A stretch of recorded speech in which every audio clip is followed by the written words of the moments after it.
There's nobody quite watching, but I'll just say it anyway.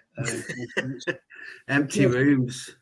In case somebody watches this tomorrow or just chances upon it from Indonesia, I've entitled this Mad Dog Monday for a reason, because we're joined by Councillor Paul Maiden for an update on how he's getting on and just any thoughts he has on whatever. Would you be up for some questions from the forum?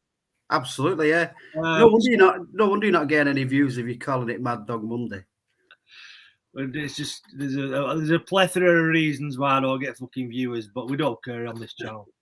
We've got 13 shadow watchers currently, which is not bad. Mogo UK, hello Paul.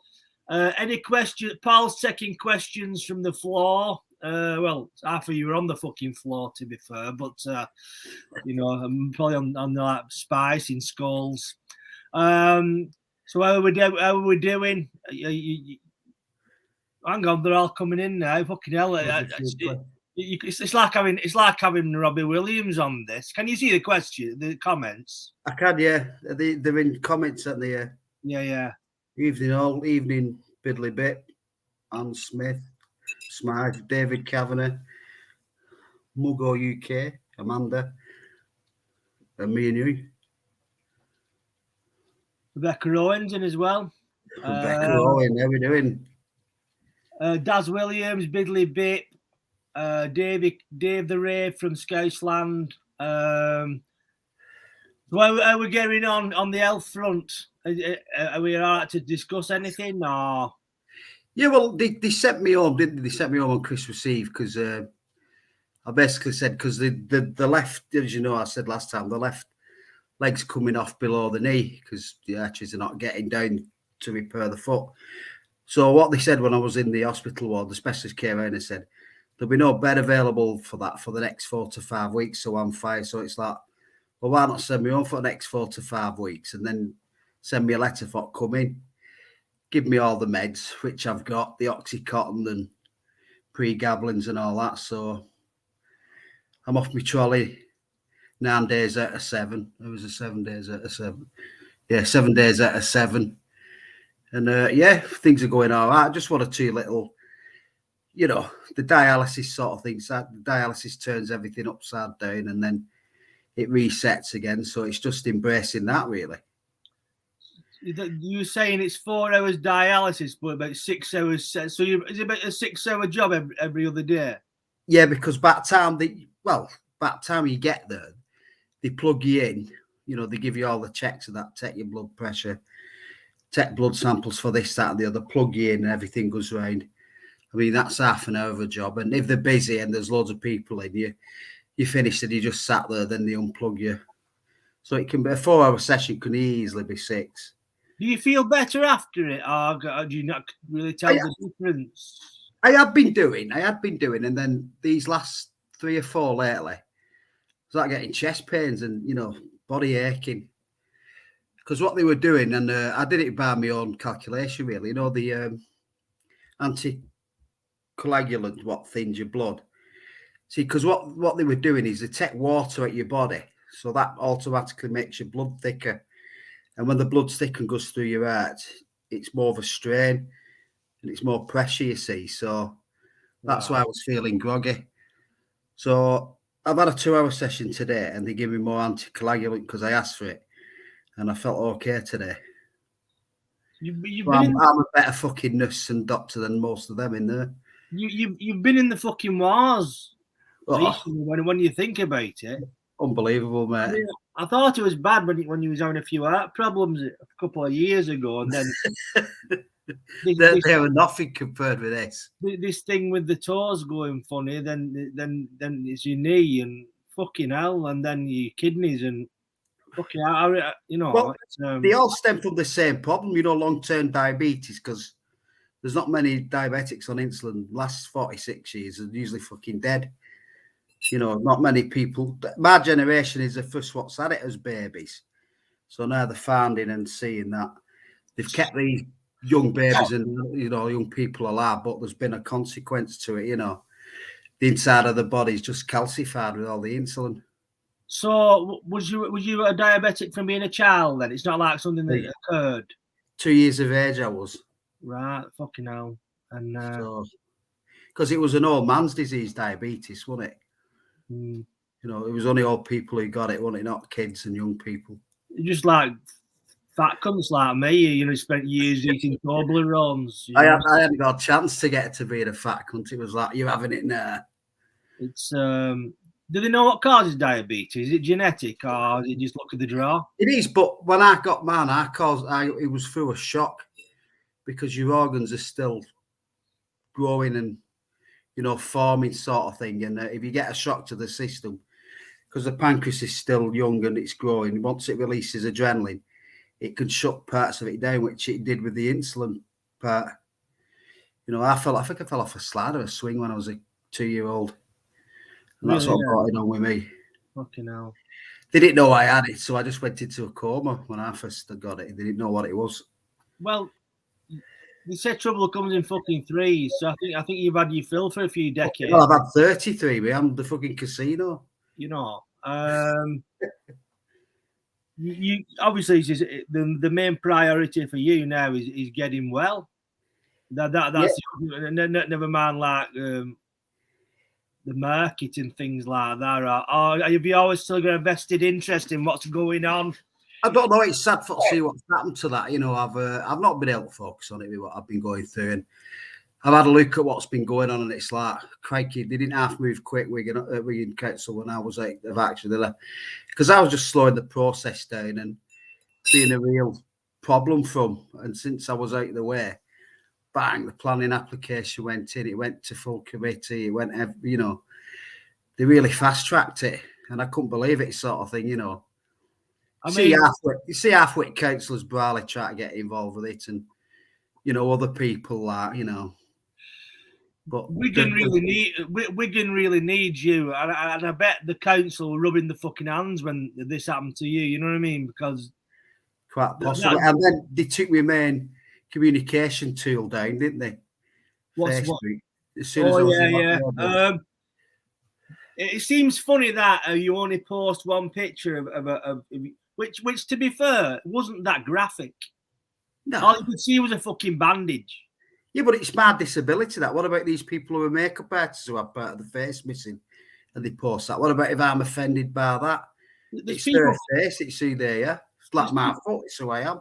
There's people fucking putting videos of dogs in washing machines. You get a fucking 2-day ban. Dogs getting cooked in China and all that. I remember when they were doing the road. Nobody got a ban for them. But yeah, but so do you think the council was kind of had an hand in it? You get a straight off ban. Well, what was weird about it was it's like it had like 23 complaints. It's like, where does 23 complaints come from? It's like it's orchestrated, you know. Ah, right. So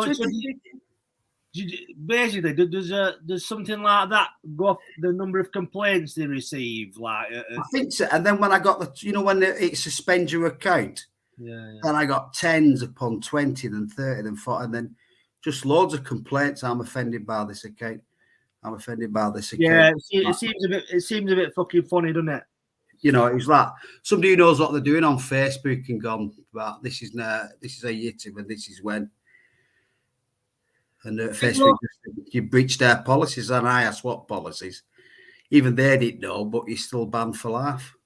Do you think they have like a loads of kids in office who play on Facebook? Yeah, Wigan Council.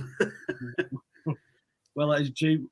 What do you think about the road system? What they've done? There's been a lot been happening since you.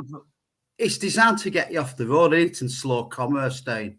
The Great Reset. I've been shouting about it for 18 months now. You know what is the lifeblood of commerce? Little man's commerce, even the road networks, aren't they? Yeah. They're not slowing the big roads down like motorways. They're widening them and getting bigger. It's the little, you know, like the little roads from like Shevington to Wigan, Ashton to Lee. Them little roads are all getting. It's all right if you're on a pushback, but apart from that, taking the fun out of driving as well. They want you off the road. That's what it is. And they can't. Well, then they're going to try. And if you can put up with the congestion, they want to price you off the road anyway, don't they? Well, when you turn 17, you get a car. You've got like it's freedom, innit? You can go anywhere where you want. You can communicate with people. You can rally people. And once you take that network off you, great. It's great. Take it off the working man. They can't organise.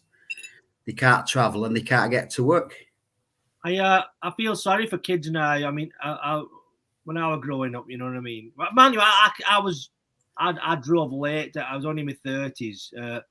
I passed when I was 22, but my dad says I shouldn't drive and I should sue the DVLA because I'm shit. Because he let you back the bastard. So I only drove, but then the kids of the future, I just don't know what it will be a dystopian fucking now, mate. It'll be Blade Runner, won't it, or something, or Mad Max. It'll be one of these fucking films, won't it? Well, look, I was watching the news today, and you watched them all with masks on, and there was one or two kids without them on. It's like they're the ones who might just save us, the ones without the masks on. But they're all there in the uniform order with masks on, and it's like that is just disgusting, isn't it? It really is. It's disgusting how parents are jabbing, letting the kids get fucking jabbed. But no, it's weaponized psychology. It's unbelievable the depths they've gone to come up with this. You know, a lot of people don't understand what it's all about. The psychology behind it is they've done the job. They really have. I mean, people who are not conspiracy theorists just laugh, but not a conspiracy anymore, is it? It's this kind of thing has been in place for thousands of years. I mean, the only thing is they didn't have the technology to kind of bring it all together. But now we're in a space in time, and and they're pushing this metaverse. It seems a situation where they'll make that where Klaus Schwab says you'll own nothing and be happy. And perhaps you'll be in your fucking flat in Douglas House in Scold, but you put your goggle box on and your metaverse fucking thing, and you'll be a billionaire driving a fucking Ferrari and you know that kind of thing. You know what I mean? Till fucking 9-volt battery in it goes or something. You know what I mean? But it just seems like they want to push it. I can't believe as well how many people are interested in the metaverse. Now I can understand it from an investment point of view, because you could buy a piece of land there and it would appreciate in value. I get that. We buy something. But these NFTs and everything. Them NFTs are beyond the joke, aren't they? It's always been a joke. Rebecca, you shouldn't have, but thank you. A round of applause for Rebecca Owen, please. Thank you. Well, I get that. What's the super sticker? £10. Well, don't worry, I'll sort you out. It's not fly posting that, is it? I'll post it through your letterbox. But basically, kind of thing. These NFTs is we need to get into them really, because I don't even know what they are. But well, I know what they are, but it's like a digital image. And they're selling for that silly money. You know what I mean? But what was it? It's not even artwork, is it? It was just brush strokes and fine detail or anything. It's like, you know, if you know what you're doing, you can create it with and it's there, isn't it? It's just you don't need it, do you? I mean, somebody can re-educate me on it, but it just looks like a faz what's here today and gone tomorrow. People are laughing at it like tulips at fucking 10 million quid ago.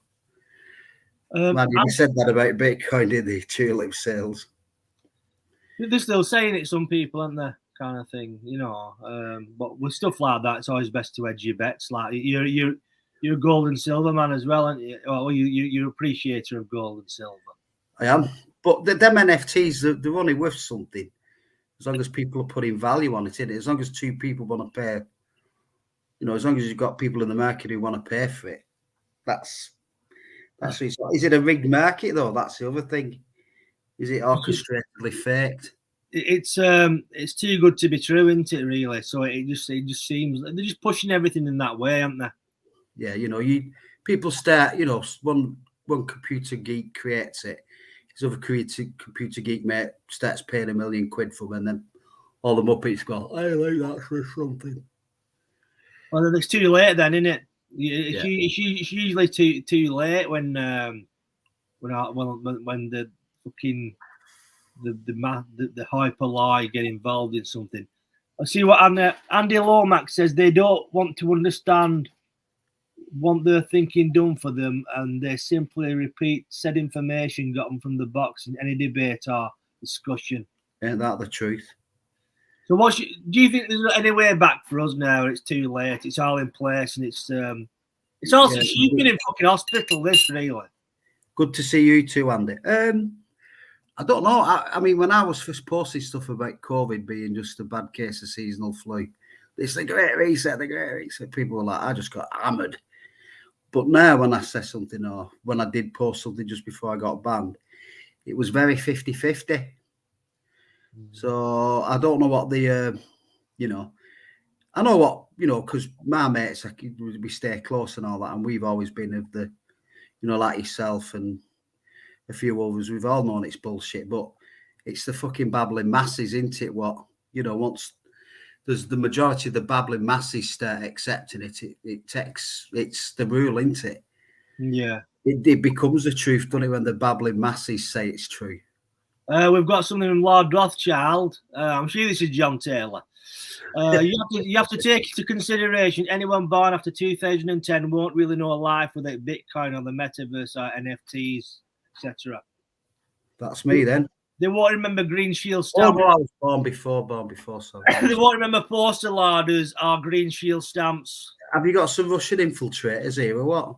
I don't know that. That's probably John Taylor, actually. But Bidley Bip asks, are you still a councillor, Paul? Yeah, I'm still an official councillor till May 2022. Will you hand your seat to Labour? Yeah, allegedly. Has anybody any questions? I don't know, I'm shouting. I'm in my house on my own. Has anybody any questions for Paul about anything politically related or anything like that? I'm just throwing it out there. Just thought to get him on while it's Monday and he's not been on for a bit. He came on before Christmas. It was Christmas then. I can't imagine it being in the fucking bed. It's just another day for me. It has been for. Yeah. I have two nieces and they've grown up, and I'd buy something for them, and one of them's 15 and the other's 21 there. So it's like, they just want money and boyfriends now. So and NFTs, that's the next one. They all know about silver and the Federal Reserve because I've taught them. I've been buying them gold and silver for their birthday since they were kids. They didn't like it when they were toddlers, but they like it now. Somebody I know, it probably doesn't want to be named, has been buying gold coins. And it says you send them off to somewhere and they kind of analyse the quality of the gold. Does this ring any bells? Yeah, your Verify will do that for you. No, but the quality of if it's a certain code or something, it's worth more. Or does this make any sense? I've been buying gold coins off eBay, but you said you send them to this verifier, but if it's a certain kind of, I don't know, a grade of gold, is it? Yeah, well, you've got your 14, 18, 22 and that sort of stuff, but once it gets gold and it's pure, it's like water when it's pure. It's like, that's it. There's no different qualities. That is it, innit? When water's pure and you reverse osmosis with nothing in it, that's it. Is it a good time to buy gold now, do you think? Or is it? It's always a good time to buy because people said to me, they're manipulating the price down. Well, fucking buy it then because it's worth more, innit? Well, there's a saying something about when everybody's in fear, basically run the other way. When everybody's being greedy, be fearful. And when everybody's being fearful, be greedy. Well, look at the spot price of silver. I think it's about 13, 14 pound an ounce. You try buying a 1x coin for that.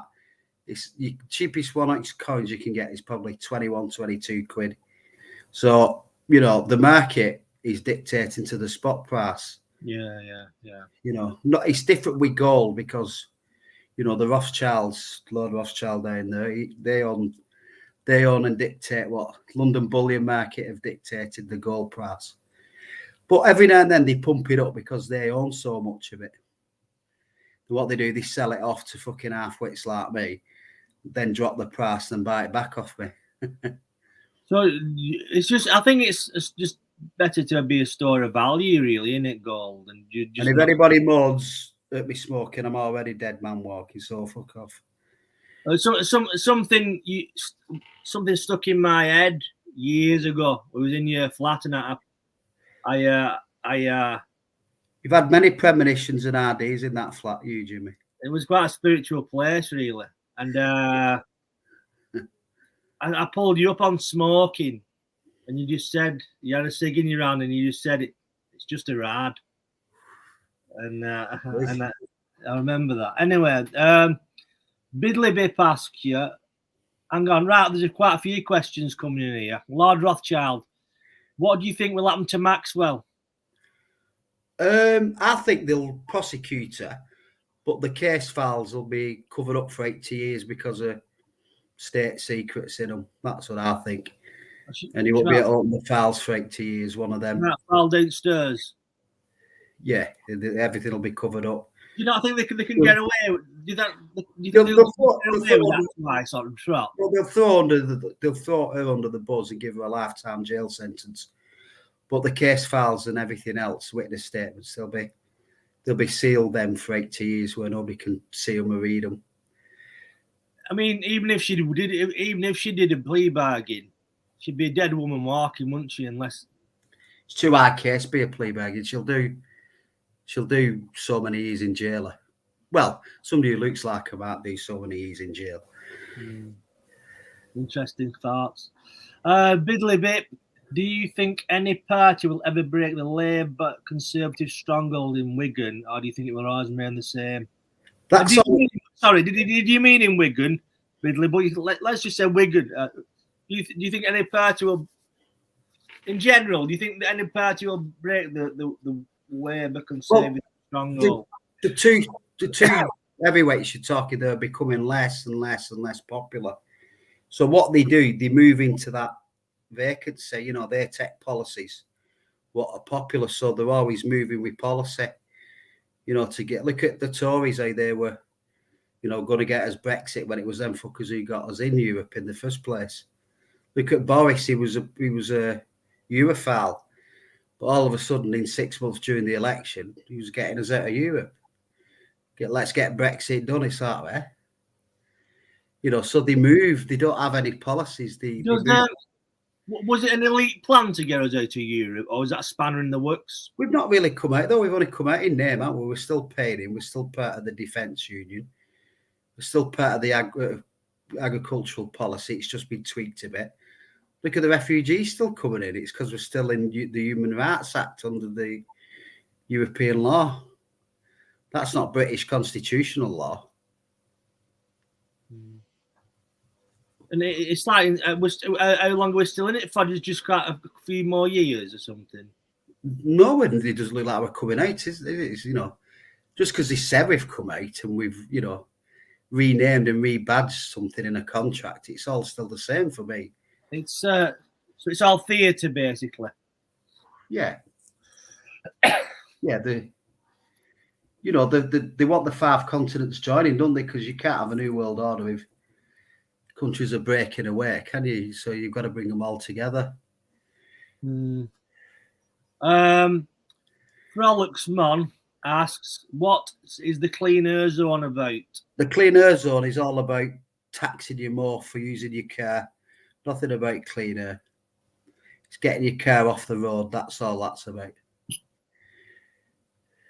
Nothing clean about the air. Yeah, you have a factory pumping shit out on the clean air zone, but the cars can't go on it. Yeah, it's nothing. Do you think it basically? Do you think it'll need people for fucking en masse just to turn around and say we're not having this?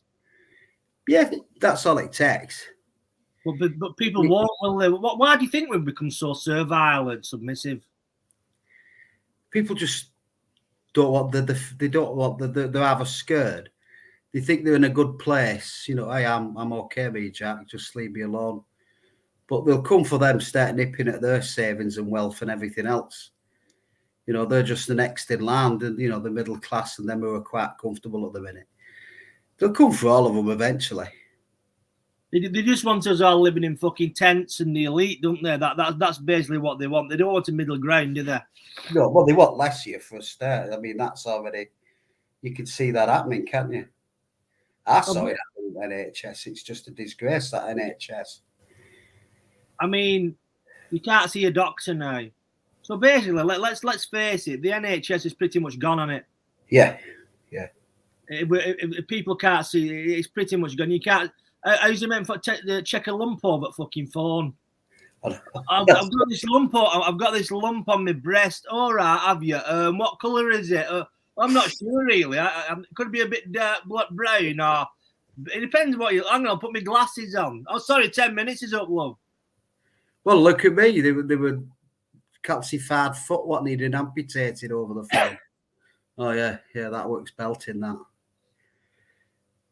No, so I just looked off Manchester Casualty, mate, because that's where I know that's where the vascular surgeons were. So I went there. There's countless tales. There's a lad comes on here called Simon, and he went in for some routine surgery on his spine. He had a disc or something. Anyway, but after the operation, he was strapped into this piece of machinery, but they didn't strap him in proper, and he fell over and fell out. And then he asked one of the orderlies or medical staff, and he said, "Do you think that will have contributed to because he's tetraplegic now through it?" Fucking hell. And he asked this medical. If Simon's watching, bob on in a bit, but he asked this medical type, "Do you think him falling out of this chair or what? This special fucking thing?" And he said it would probably have contributed to it, but he had a witness, his brother-in-law, so he's going from. Good. You know what I mean? And I think it needs more people going from them. Don't say it as kind of like poor NHS. It's not like that anymore. It's a business. No. It's like if you open McDonald's. It's like me with what they've done with me. I can sue them, but they close rank on you because they gaslight you. No, that didn't happen. It was this what happened. And I'm sat on my own in an hospital bed on medication. Who's the judge going to believe if I take it there?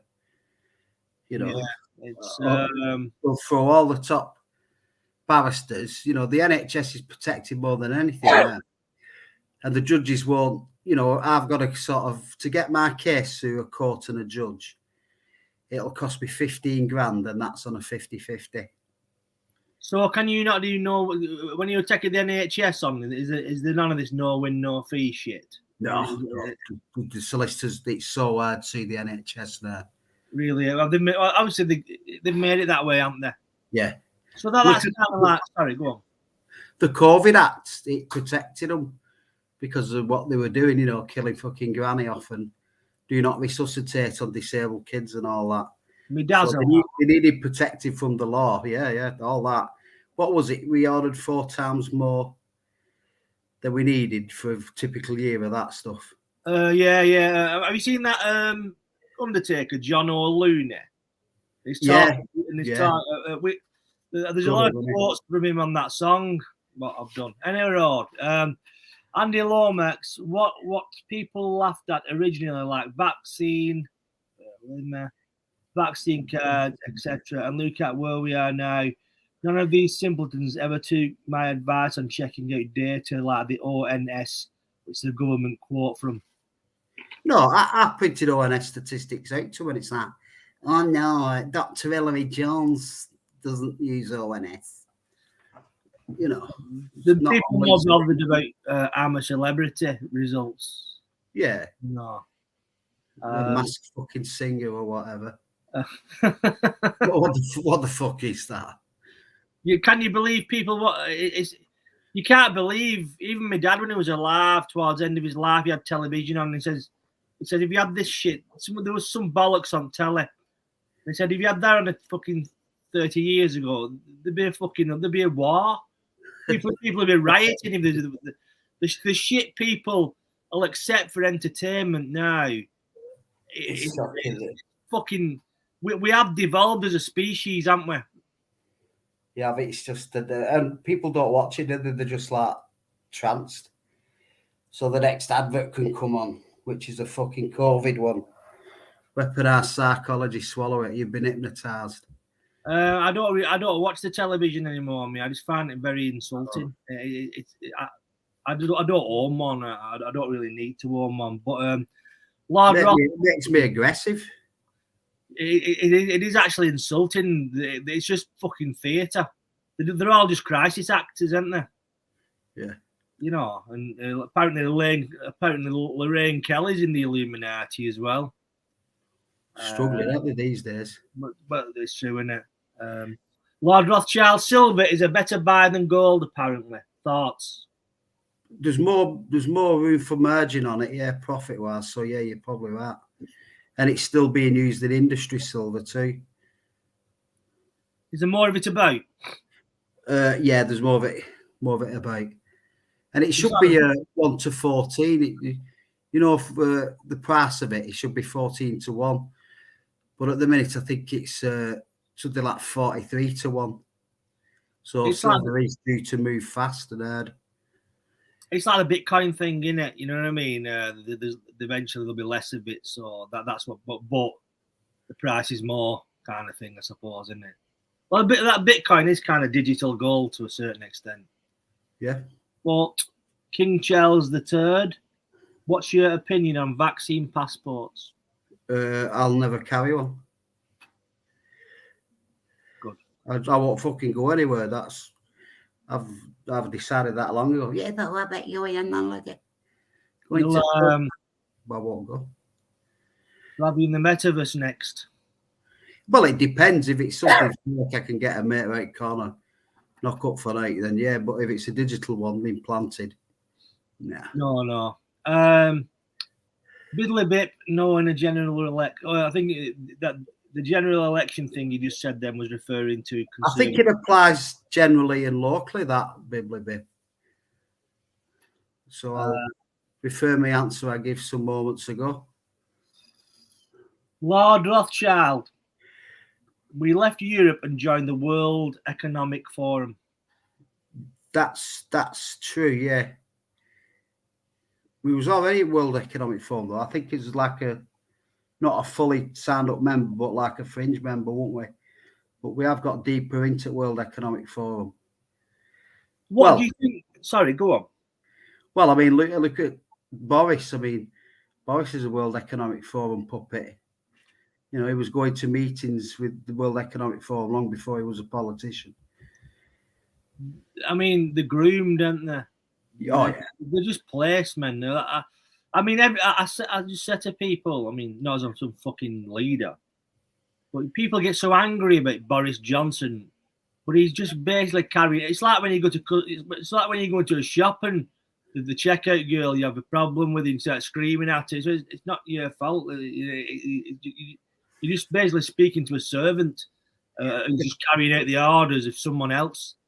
You know, so it could be Boris Johnson, it could be anybody. They'd just be coming out with the same shit. You know what I mean? But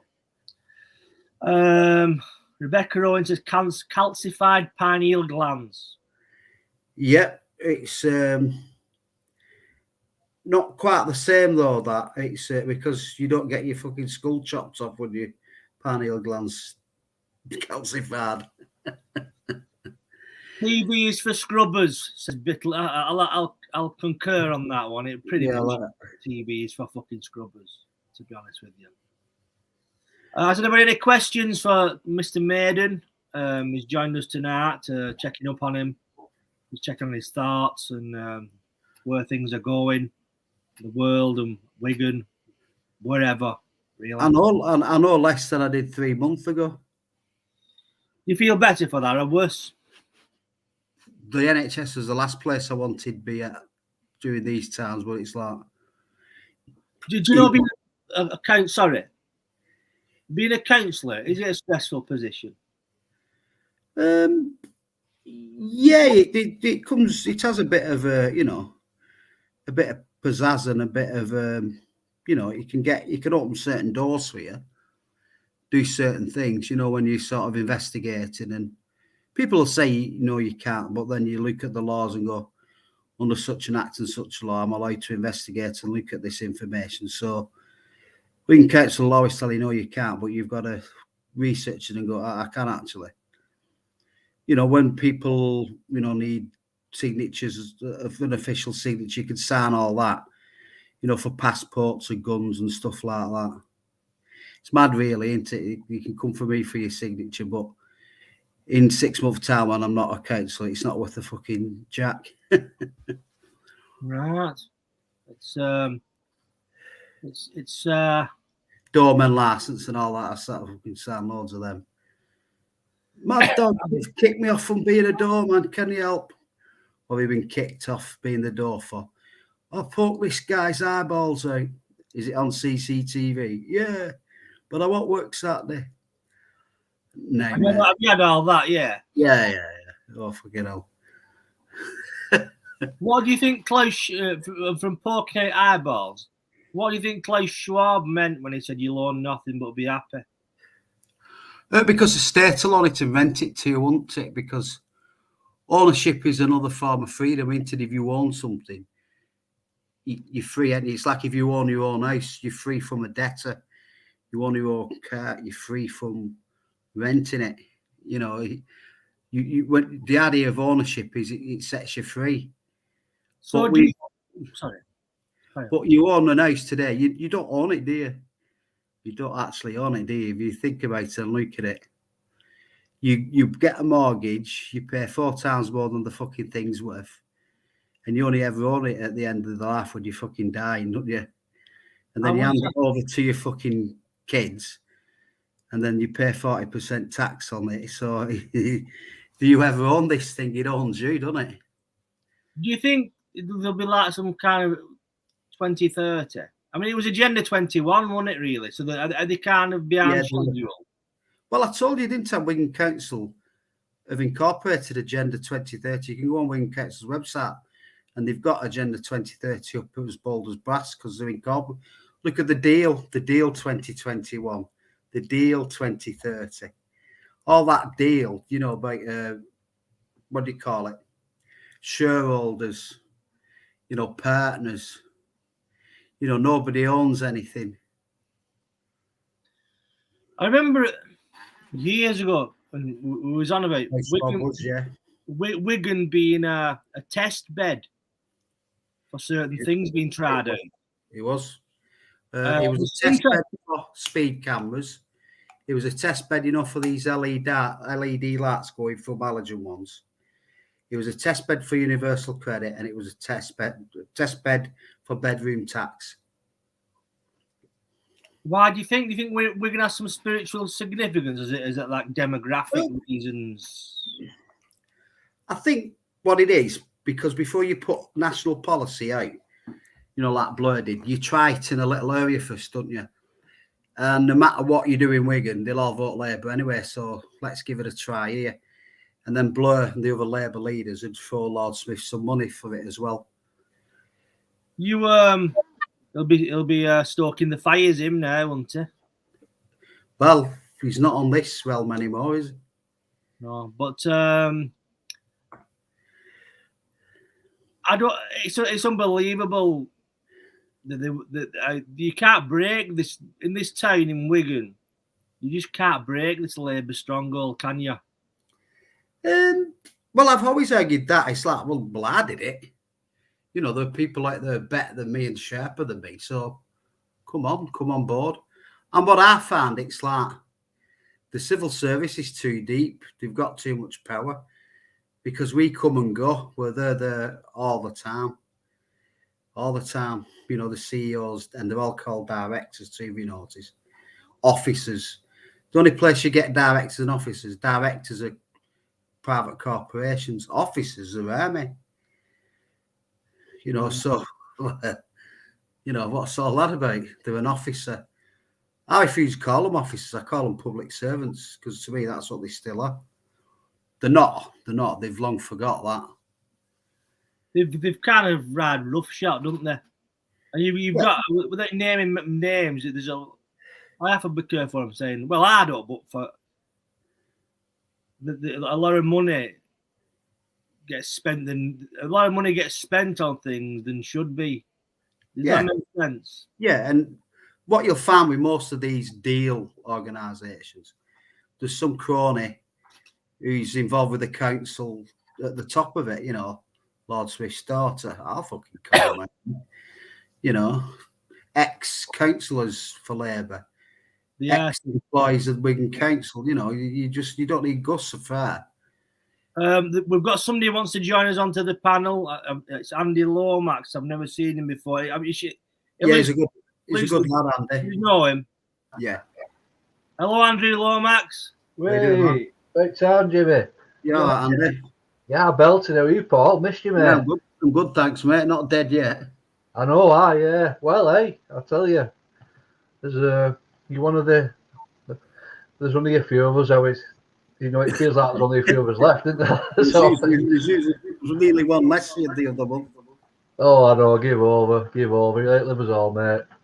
But no, I genuinely tune in for the sort of subject matter a lot with Jimmy and that, and yeah, I see you. I saw you was on. I thought, bloody hell, you know, it's. I've been involved with all that Wigan bloody market hall stuff and all that, and galleries and whatever. Yeah, it's been an interesting time. How's things going with that, Andy? How's things going? What's the development of? Is it a done deal now? Planning permission's gone through now. It was a done deal when they went to meeting last summer, signing off the contract before the consultation period had finished. But at that previous meet, as Paul knows, with Mansfield and Mains Park, they made, you know, changing all this stuff and building on bowling greens and that. And they generally just steamroll you, mate. And I've been part of a group of very smart people who have been on the case and all that, and banged them to rights. And they're an immovable object, really, like, you know. So it's like it's 20 grand go to a judicial review. I've not got 20 grand go to a judicial review with any of it. You know, they know this, don't they? Yeah. They know it. They've got, that's what you were saying about civil service and the legal department and that. They've got some very well paid, smart people who do all the correspondence and stuff like that. I've seen letters from Molyneux that have been dated to the group that I've been involved in. Dave Molyneux didn't write them letters. You've got no bloody chance. No, I get David. It's like, you've definitely not wrote this, mate. Yeah. It's bad. It's really bad. He just puts his name to it, doesn't he, and signs it off. That's all he does. Is it right? Can I just ask both of you? Is it right that they're building flats for immigrants, or is this hearsay? Well, the flat, they're not bothered about moving them flats because if you get unemployed people in there, you know, druggies and low down people and all that, which, you know, they need housing, I get that. But what we'll do, we'll take them all from Manchester because there's an overspill there. Yeah. That's part of the done deal. And what we'll do is just get money off central government. So it doesn't matter what shitheads in there. They get the rent paid off central government and the council tax. So it's like, get them in there. One of the biggest things that we learned, and it's of no surprise, is Paul will know all about it. The setup of the council is an executive committee or whatever. Basically, someone who leads the council and they pick all the mates. Yeah. So basically, a lot of councillors already, even Labour, are outcasted. They don't have a say in bugger all, but they're not arsed, Jimmy. They're not arsed, Jimmy. It's a safe seat, 11, 12 grand a year. I do fuck all for it. I do some leaflets when my time's up and people vote Labour and not the individual, don't they? Yeah. I think I should stand again.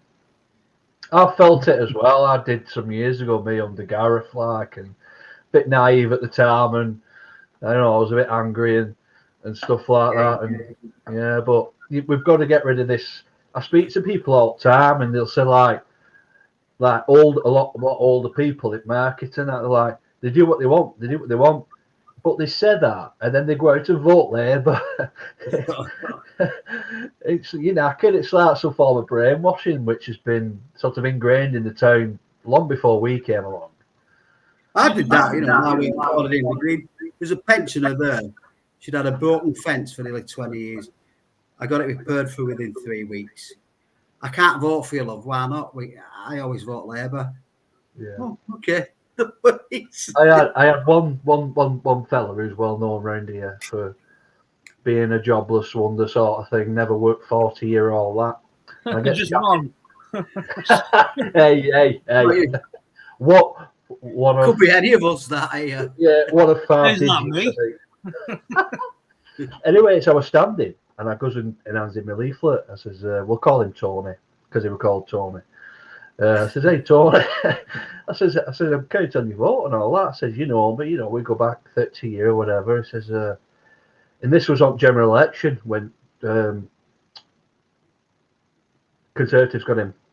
So it was always going to be a bloody uphill task standing locally in a national election as well. And what he said to me was really interesting. He said, I can't vote for you, Andy. He said, you've got the right intentions, that you worked at local school and you're well liked, you're well regarded, blah, blah, blah. But I'm worried about the benefits. So that's why I vote Labour. And that'll always stick with me, that I didn't know what he meant or anything like that. And ever since then, I'm like, bloody hell, it doesn't matter how much you sort of give to community and all that. That fucking Bernard Manning joke, and the fucking prostitute goes up to a fella and says, "Would you like a blow job?" He says, "Well, will it affect me dole money?" Yeah. Fucking murder. Jesus goes to Liverpool. He says, "I can cure all you sick people. Fuck off, we're on benefits." Can't beat them. Barry Tittler's asked the question. If global warming is real and the world is going to end, why do banks still give out mortgages? Surely they won't get their investment back. It's just another falsity. They're just cycles, sun cycles. They get hot, it gets cold. Yeah. It's just to take more resources from you, regulate electricity, regulate gas, government interfering what you burn on your fucking stoves. That's what that's all about. We was debating last night that, and my take is that Extinction Rebellion is basically funded by the globalists. Well, it is, isn't it? What do you call it? What's his name? Soros. Soros funds that, doesn't he? Yeah. I always ask them, what about your Soros funding? What about your hedge fund funding and all that? Or you look at your funding, mate, you're not credible. If you didn't have this funding, then I'd listen to you. I think it's good how they spray all the fucking logos on wall, using putting holes in the ozone layer and using resources and stopping cars as well. Do they not realise that's where they use most carbon, when they're stopping and starting? Yeah, it's the white collar guy who's putting all that crap up there. Me and you aren't testing nuclear bombs on random islands off America. We don't run the airplanes and all these flat lanes, and we're just a small man. I live in Beach Hill. Jimmy's up Ince and Paul's up, I don't know, wherever, Hinley or whatever. Whatever, real tech me these days. Yeah, we're just We're just that small man, but I can assure you that all the things that truly do the damage to the planet belong so high you'll not be able to, But you get your bloody simpletons who are blaming the average man and woman who's, change the oil companies fund most, don't they? Which is like melting. Yeah. It's like plastic in the sea, isn't it? Me and you didn't put that plastic in the sea. I don't even wear a mask. You can't blame me. I need a mask, but I've never worn one. Yeah. Let me just ask. Hello, Josh Taylor. He said hello to us all. I love the green zones. I love the green zones they've brought in. Charging £80 a day will fight emissions. Is £80 a day? Is this correct? Yeah. For one vehicle. Yeah, driving in and out of Manchester. Yeah, go out to Manchester. Wigan comes under it, Lee. Welcome to Greater Manchester. Is this a commercial vehicle or just any vehicle? It's commercial for now, but it's 18 months after commercial. They plan for all vehicles. £80 a day to travel. Yeah. Yeah. But private jets are exempt. Yeah. You can go where you want. I was screaming about this 6 years ago. Nobody listened to me. It's always after it's too late, Paul. Of course. Everything what we've discussed tonight, Yeah, all ends. you might just share this commercial to start with. Then big private cars are either 2 years or 18 months after. Everything we've discussed so far could all end with us. The white van man, the little guy making a living, get him off, get him reliant on government, get him in the workplace, get him getting a job. Or just force people to earn money on the internet from home. When you earn money on the internet, it can be taxed and tracked, and then the government takes self-employed people. They test them. People need to say fucking no en masse.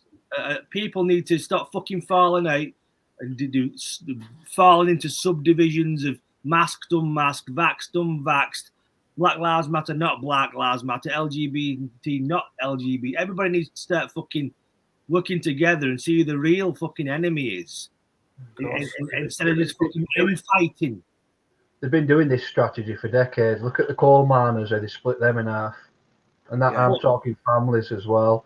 And they did it at poll tax and all sorts of stuff. And all they've done now is they've said, oh, we're going to keep locking down, but in an indirect way, some psychological thing, we're going to tell you that it's the fault of the unvaccinated. Yeah. And I've had conversations with people and they've said, are you an anti-vaxxer? No, I'm not. I'm not at all. Have you had your jabs? I said, no. But it doesn't make me a bloody anti-vaxxer, does it? I've made a bloody choice that I don't want that particular jab based on the principles and loss of liberty, freedom, everything about it. I'm still stuck 2 years back me with all this. And the fact it's not a vaccine fucking triggers me. It's like, yeah. I'm not interested about what's in it because they could send you all sorts of scientific data which you're not going to understand. No. So they can get around it that way. So the best thing, I always felt the best way to be is like, stick with your guns, stick with your principles, check the sources which the government are using, like the ONS, and it just keeps you somehow mentally stable. But you're up against a lot of people who clearly aren't. It's really strange. So that's how they divide us, and I think that's the new divide at the moment. People are wondering who's unvaxxed. But the pure lies on telly. There's so many people died of this. Apparently, according to NHS, there's nobody died of this in hospital. That's right. Yeah. There's a big figure today. I think I picked up on. Harvey, have you watched that Alex Belfield at all? Yeah, I do watch him occasionally. He's worth watching. Yeah. He's one of us. Hello, Chunky. He's moving over to where we're thinking a bit more now, isn't he? Yeah, he is. Yeah. He can't really come out and say stuff because he'd just boot him off YouTube, wouldn't he? That's when I noticed. I think I was watching a video yesterday, and he said this might be my last video, so I think he's preparing for it. Yeah. But do you remember in the early days as well, guys, when this kicked off, how they handpicked people on YouTube to kick off? Like they got rid of UK column dead early. Yeah, they did. They dropped off. And say what you think about David Icke, but they had him at the beginning. Yeah, he was the first goal, wasn't he, Icke? Yeah, and I always think like it's like a normal human thing. Listen, if you think someone's talking crap, let them talk it. Yeah, it depends what it depends what you feel about him. But to be unpicked, as in like, he's going to be a danger. This guy, he's going to go against what we're saying, and there's a lot of that, and they've never come back, have they, properly? Well, I always say that if they're on YouTube, then, and I don't know if it can't be true because they're still on YouTube. Yeah. Do you know what I think though? To go one step further, I think if they're still fucking alive, it can't be true. Because like keep them alive now though, don't they? That's the thing. You don't want to make them martyrs, did they?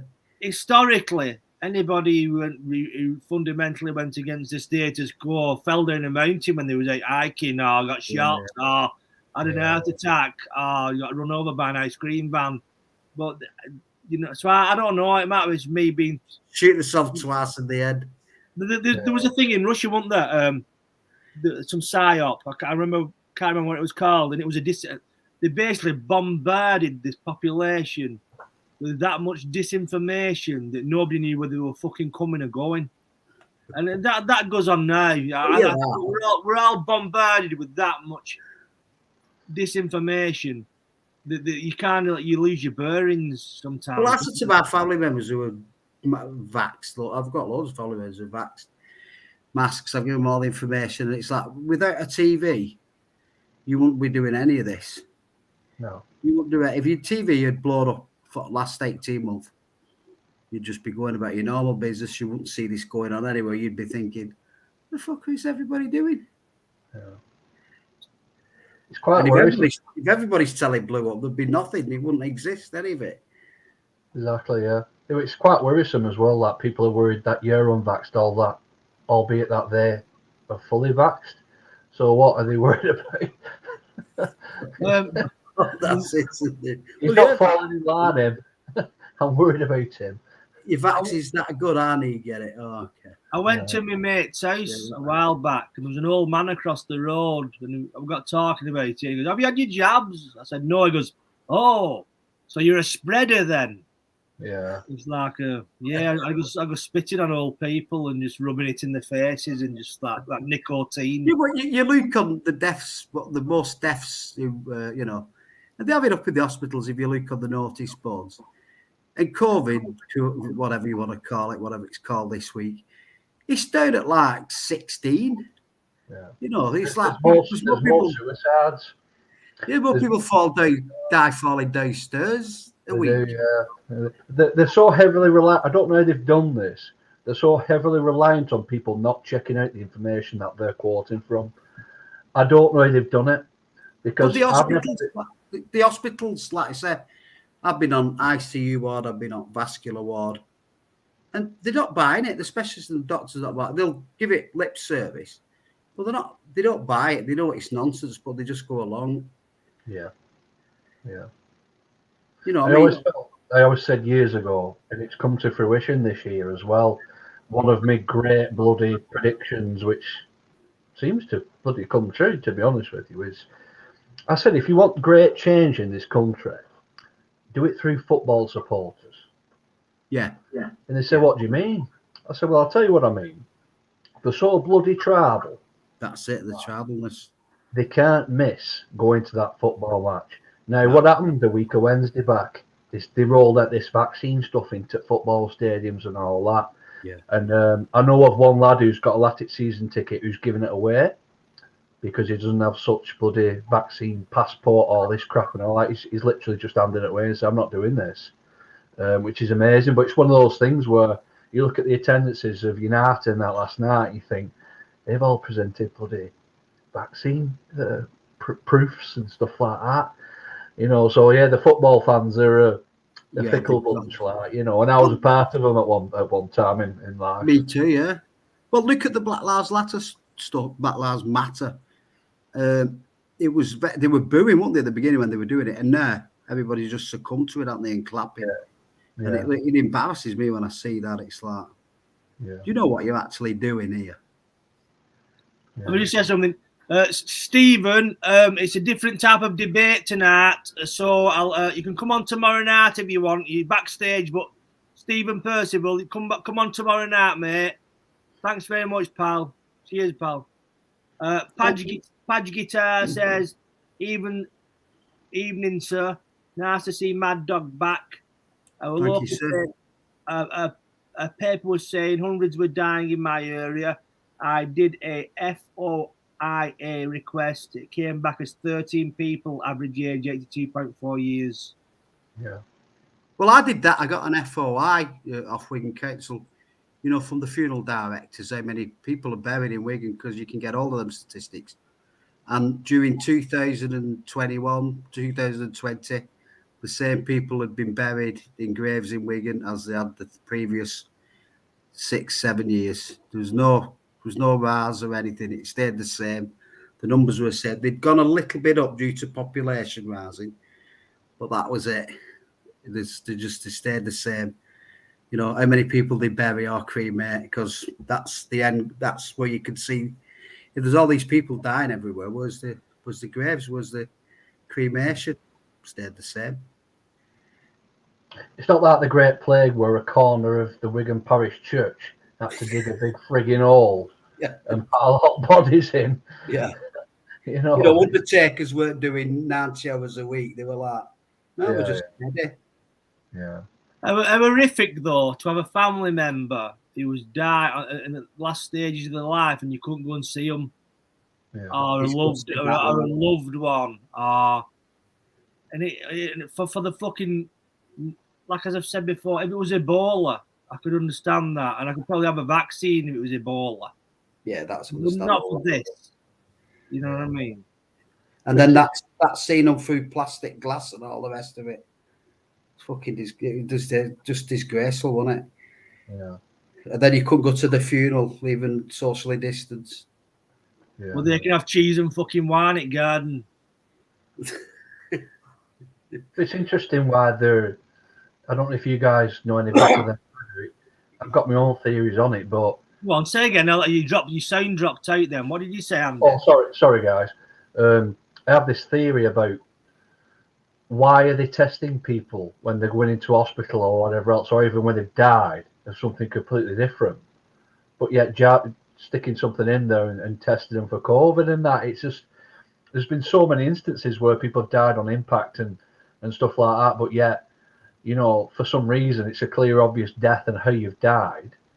Yeah. But yet the testing for COVID when you're dead, it's a bit of a weird thing going on. Well, it's all weird, isn't it? Because I think there's different vaccines out there and different stuff in them. I think it's a big experiment, mate. You know, because when that vaccine first rolled out, people were dropping with clots, weren't they? And no, they're not. You know, they're like, oh, I've had my second boost, I'm okay. Is it true? I know people who was having it, they were just dropping like flies with heart attacks with clots. Is it true that in all medical experiments that they have to give half of the people taking part a saline placebo? So but this is not a normal thing. It's been put through on special measures. This Emergency Powers Act. So all that's thrown out. It doesn't exist. Is that a myth? Is that a myth? Because some people have been saying that half of these vaccines given out of saline. No, because it's got through on Emergency Powers Act. This. Yeah. So it doesn't have any rules. So that just basically means even though it's fucking a bit iffy, they'll have to do. You get the Emergency Powers Act when you've tried every drug and they're not successful, and it's killing off a population or if something serious came in. But there's loads of drugs they reckon work. What was that one Joe Rogan had? Ivermectin. They reckon ivermectin's good. Colloidal silver. Anytime I have anything, I just drink colloidal silver and I'm good to go in 2 days. I too killed recently with a flu-like symptoms, and I'm on the right fucking side of it now. But it's made me readdress my diet. You know what I mean? On the eve of me taking ill, I'd had Pringles for my tea. So now I've fired the slow cooker up. I'm starting eating fucking better, and that's what I'm going to do. Food is your first line of defense, isn't it? And what you put into yourself. Absolutely. You know. Have you noticed the hospital food is absolutely detritus? I mean, I was in there for 3 months and it's like nobody can get well on this stuff. It's just processed garbage with nothing. Well, you know what? No protein, no amino acids, no vitamin C, nothing. It's just pure processed shit. To expand on that, I mean, most people in this country, and perhaps the Western world, are iodine deficient because we used to get our iodine from bread and salt, but then they cottoned on to that, so they started to removed iodine from bread and salt, and we're deficient in most things because, you know, that's because they want us deficient in. They don't want us enriched, fully thinking, critical. Healthy. Well, I was in that hospital and I had my own vitamins and everything. I got my mum bringing fresh fruit and veg in, steamed and all that. I won't eat anything of theirs. And I had this little, you know, Beyond Tangerine, Jimmy. What? It's good stuff, like, it's fucking great. And this dietitian said, I've been asked to look at this, what you're taking. Yeah, have a look at it. It's good stuff. He said, you're taking vitamin A. Yeah. Do you know that's bad for you? Vitamin A is bad for me. It's vitamin A be bad for anybody. It's like, and this is what they taught and tell you, you know. You know, even the, you know, it says you've got to have, like, you know, so many milligrams a day. This on the side of it, government recommend it. No, well, that's wrong. Oh, okay. Well, I tell you what, that fucking chicken pie you've given me with no chicken in and burnt to the cinder, I'll stick with what I've got, thanks. Mostly, it's folk are eating these days chemicals, fucking salt and sugar and shit. Yep. If you're lucky, really. Well, the food in there, it's like it's just preposterous. Like, no wonder nobody can get healthy in there on the food they've got. You know, it's like me. I had a toe amputated. It's like, how will that ever heal with what I'm eating? Do you think the quality of care in hospitals has deteriorated in the sense of what once it was a vocation, now it's a fucking wage? Well, what pissed me off more than anything is I'm not a xenophobe. You know, I've got to be more for women than anything, so you can throw that at me anytime. There was Indian and Pakistani and African people in there working, and they couldn't string a sentence together in English. They couldn't understand you. You know, when you was complaining about a certain, I mean, I'm diabetic and I'm talking about carbohydrates, and you just look at you and go, yes, walk off. They can't speak English and they can't communicate. And it's just, how can these people be working in the NHS? And then you found out they've done the degrees in their own lingo, but yet they're working in England. So it's like, wouldn't it be better employing people who've done the degrees in English? And it's just preposterous because they're just tick box bureaucrats. They walk around with these like iPads, and if computers say no, they don't know what to do. They just run off and they don't come back. Have you taken your antibiotic today? No, I'm not taking antibiotics because I think they're bullshit. Sorry. I've said this to you before. When my dad was in the last stage of his life and he was in hospital, and I was with him late one night, and the nurse at night came round giving tablets out to various patients, and she brought my dad some tablets. And I said, "What do these do? These tablets?" He goes, "I don't know." You just said 3 of them. 3 of the red ones, 1 of the orange ones, and I think that's the whole industry. Even doctors probably don't know. Oh, hang on, everything's fucking mechanical, innit? Well, I was on more tablets in there than I was in 90s. Christ, it's like I did a lot of dancing in there than I did in the 90s. And you know, I'd have like 30 odd tablets, and I'm like, what's that for? Don't know. And I'm googling them all, man, and it's like, I don't need that. Certainly don't need that. I've not got that wrong with me. Why am I taking that? My dad used to brought fucking. My dad's coat was on chair over chair, and he used to bring him these tablets, and his pocket were full of fucking tablets. Where not, you know what I mean? Yeah, I like I said once. They used to bring me 30 odd tablets a day, and it's like there's many times I threw them up after an hour, just all them hitting your stomach, and you'd Google them and you'd go, I've not got that wrong with me. Why am I taking that? And a lot of these tablets are sort of to stop that tablet doing this and this tablet doing that, so they're all balancing one another out, and before you know it, you're on 30 fucking tablets. It's beds walking around. It's weird, isn't it, that in 2019 we didn't realise that we was in the last year of the old world. We was actually perhaps the Great Reset embarked on March 2020. But before that, we didn't realise how lucky we were. We all had our fucking foibles and problems. And Simon's going to join us. And Ray, thanks. I've just seen a message. What was on later on? Ray, thanks for the good wishes message. Thanks a lot, mate. Appreciate it. Andy, Paul, Simon. Yeah, see, you didn't know we were But Simon, do you want to tell Paul about your if you want to, your recent issues or like trials and tribulations with the old,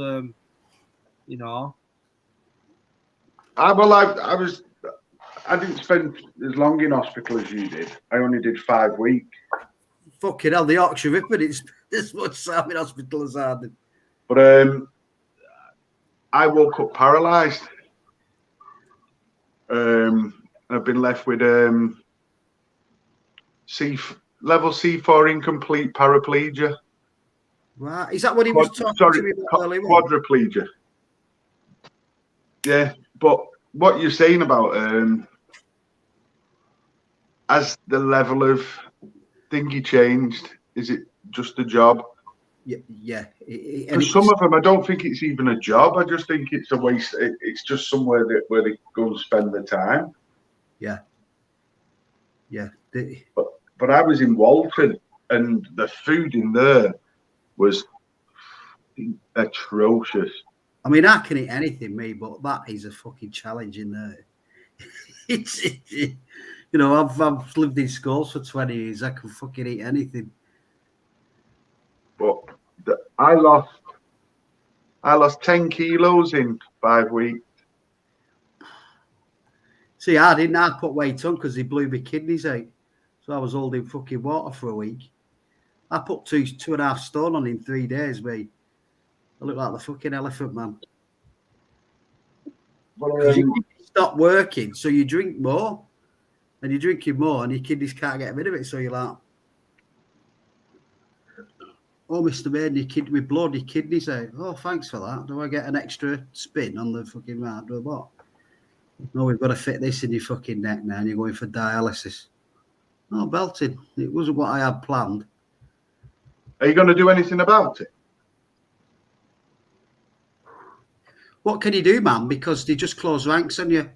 You know, I've spoken to some solicitors. They will not touch it with NHS now because this COVID Act was passed. It protected the NHS even more. And I've looked at some of the cases. Don't forget, though, you're not actually suing the NHS. You're suing the government, and over less than 2% of all cases actually go to court because they'll settle out of court first. They don't anymore, though, do they? I mean, they just won't touch it, solicitors. They want 15 grand, and it's like a 50-50 these days. Because what they say is that was already going to happen, Mr. Baird. It was just, you know, we've not caused that loss of harm to you. We've treated something you didn't know about. That's the line they were throwing at me. Your kidneys were already knackered when you come in here. You know, I don't know if they were or not. You know, who's to say? But then they'll come out with all the specialists and the consultants and go, yes, they were down to the bone. In fact, it was us what discovered it and saved his life. And that's the rhetoric they were pushing at me. It's fucking, I don't know. It's just bollocks. You know, and they get up in front of a judge, and the judge, it's the NHS. The NHS is good and pure and godlike. This is just a fucking scrub off a council estate trying to make a few bob. Mm-hmm. You know, if we let him sue, then there's more could sue behind him on case. No, but you can't be so defeatist in life. Sometimes I'm not. I'm a realist. Try and fight the Goliath sometimes. You know what I mean? Yeah, but would you throw 15 grand at it on a 50-50? I did that with a fly posting. You know, and the judges are just fucking bent as anything these days. You can't get an honest fucking judge. They don't want to listen to you. Why not use a no-win, no-fee? You try getting one of them, man. They're not interested. Because one of them will take it, because the way I look at it is if they take 20% off you, you end up with 80% of something rather than 100% of nothing. They could have 100% of it, just fucking stick it up them. Have you made an official complaint? Yeah, I've been to PALS. No. Right to the chief exec. PALS, yeah, but the chief exec's mad. Yeah, but if you do it electronically, there's an electronic paper trail, and they can't get rid of it. So when the CCG come to check, they can't say they haven't received any paperwork because there's an electronic paper trail, so they've got to acknowledge it. The minute they see my name on the end of it, it's like, oh, is he in our care? Fucking finish him off. Because I got kicked off the CCG committee. Was it last year? Yeah, they kicked me off it. What's CCG? Cognitive But it's the 10 combined authorities, under health. Okay. When Manchester devolved, Yeah. they sort of said to the Tories, we don't want anything. Just give us $6 billion a year and we'll look after NHS in Greater Manchester. And Andy Burnham negotiated that. So did Lord Smith, and him in Manchester, he's just starred. And what they said is everything was like the Tories said, okay, Greater Manchester's yours.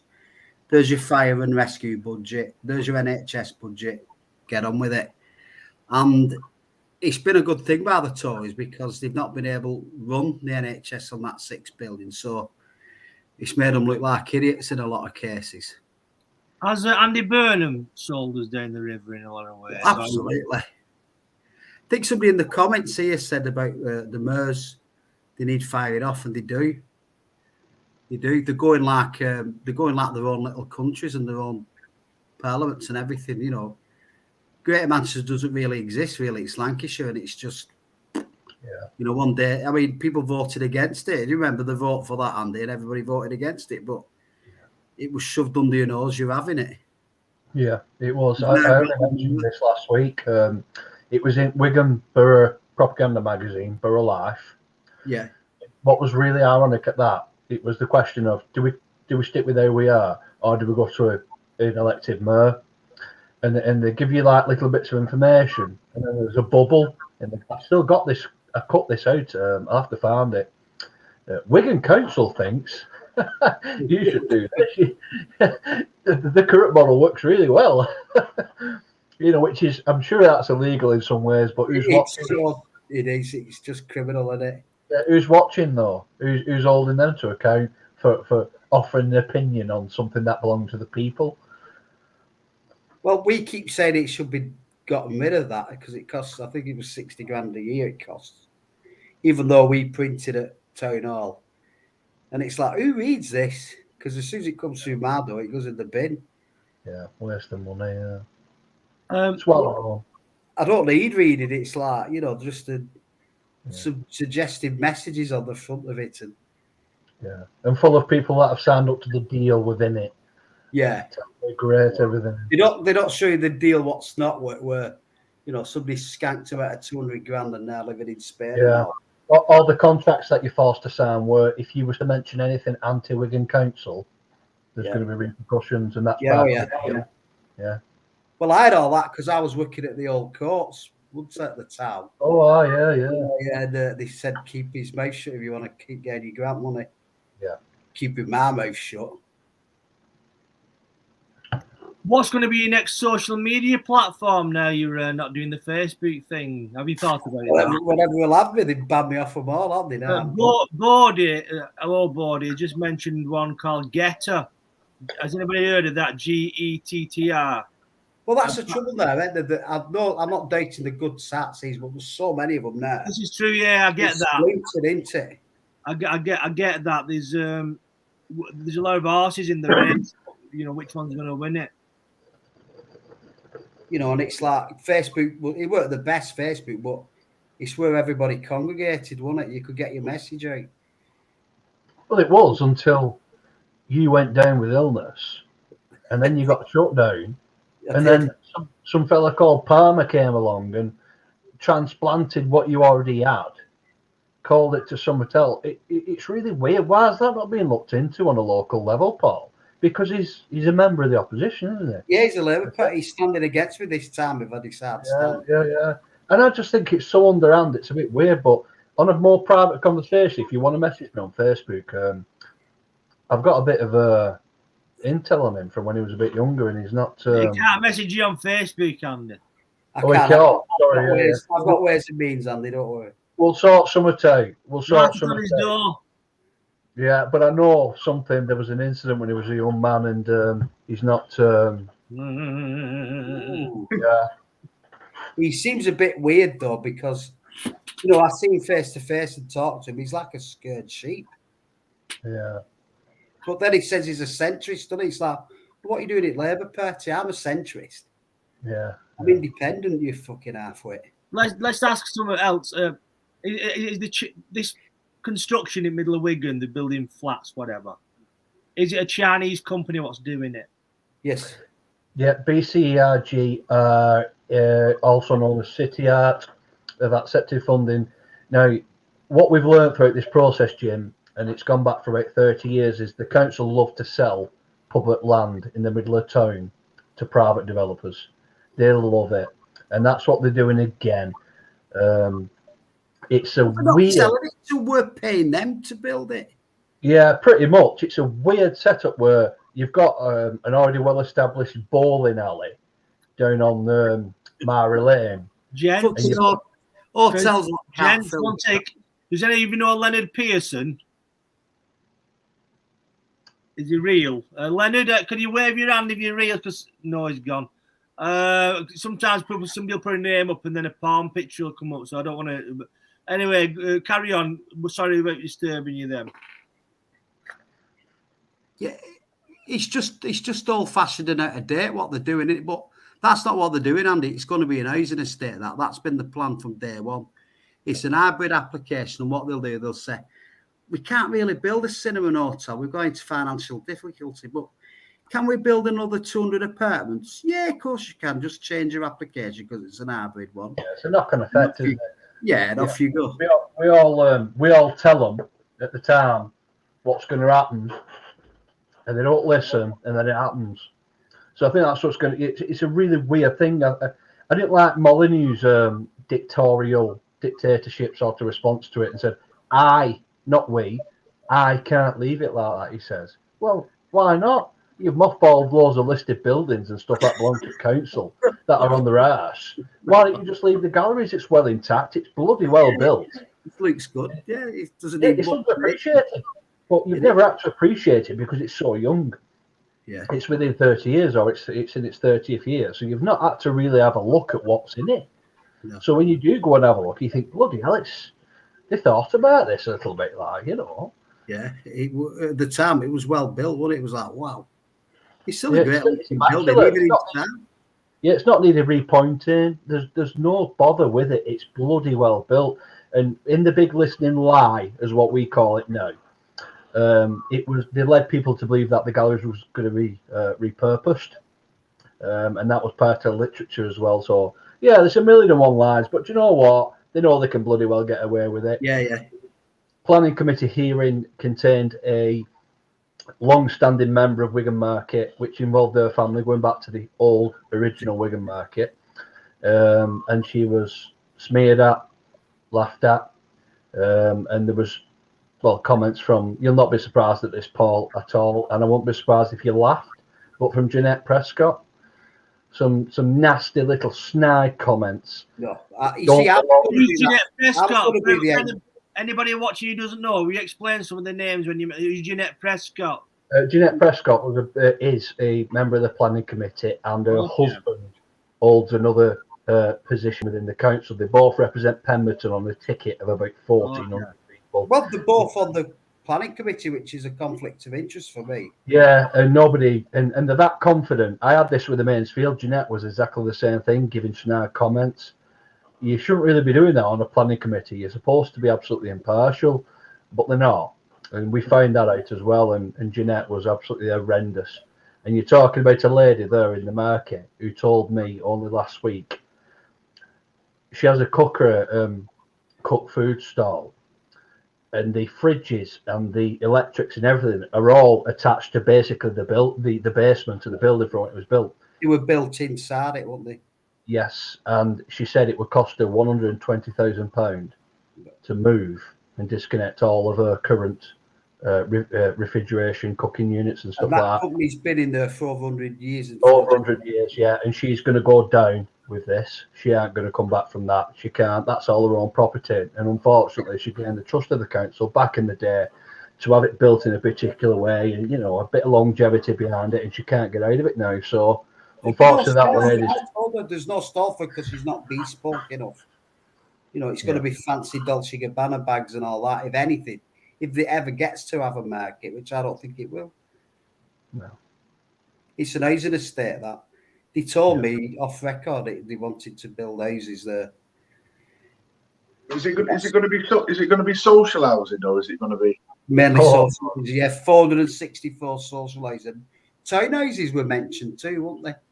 It's largely private and above budget as usual. When they build all these, when they try and tell you we need housing dead bad, but you don't know anyone who needs housing dead bad unless you're homeless, and then they build these private houses at 300 grand a go.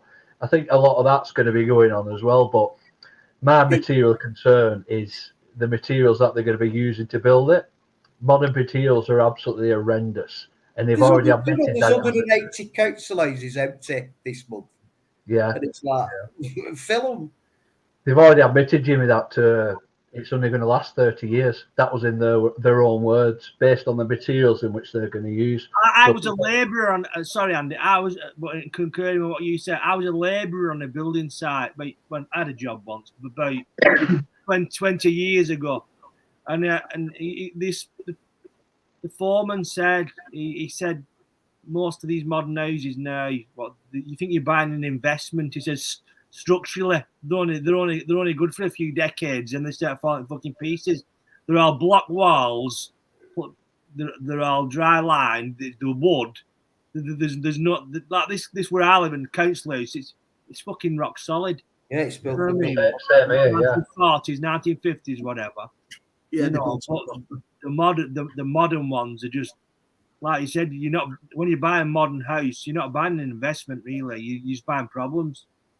You're buying an unknown entity, and that'll be a new pandemic in the building trade in the next 10 to 20 years when we're looking back at new builds that have completely rotted. Have you bought an house in the last 30 years? For this number, you could be tax and compensation. You think that'll come? Will that be the next thing? Yeah, absolutely. Yeah. There'll be, This company doesn't exist anymore. It's in Taiwan. Yeah. But there'll be a new pandemic on that when the houses start to fall apart. They can't withstand particular weathers over. You can't put your stereo on and the wall falls down. Exactly. And that's why they tell you not to put anything in the walls in new builds. There's a good reason for that. But like Jimmy will be saying, and House Armin here, these slates are original from 1930s, mate. Yeah. There ain't no worrying going about it like they are that. Slates, they're made of slate. They're actually Welsh slate, which is what all of Wigan and the majority of England was built. It was used on the roofing and stuff like that. And they come up with these fancy new ideas, fabricated slates and wave in the wind and all that. And you just think it's going to go full bloody circle. This. What I love about them, they miniaturise the streets as well, don't they? The houses are smaller. The lampposts are small, and the roads tend to be smaller as well. It's like going down a miniature village, isn't it? Everything's to scale. Yeah, it's weird. Everything goes smaller apart from the price. Very true. Yeah, very true. But I don't even. I mean, you look at some of these Edwardian built houses that are just block solid. It's like, give me one of them any day. Yeah. New build for 120 grand, that for 100 grand. I will go for that, thanks. Yeah. It's going to be up. They're going to be up in another 100 years, aren't they? Yeah. Yeah, absolutely. They're going nowhere, there was a bit of it's weird, isn't it? Workmen built to that standard, but now it's like, there's no work ethic, is there, in building a Can you get a builder who actually builds that sort of house anywhere? No. You can't get that type of brick anymore. True, yeah. True. It's like working in the cotton mills, isn't it? It was an expertise that went down 16 feet, 6 feet under even. And a lot of it got buried when people died. It's a lot of the manufacturing salmon and the brick makers they were on every corner. They were in Oral.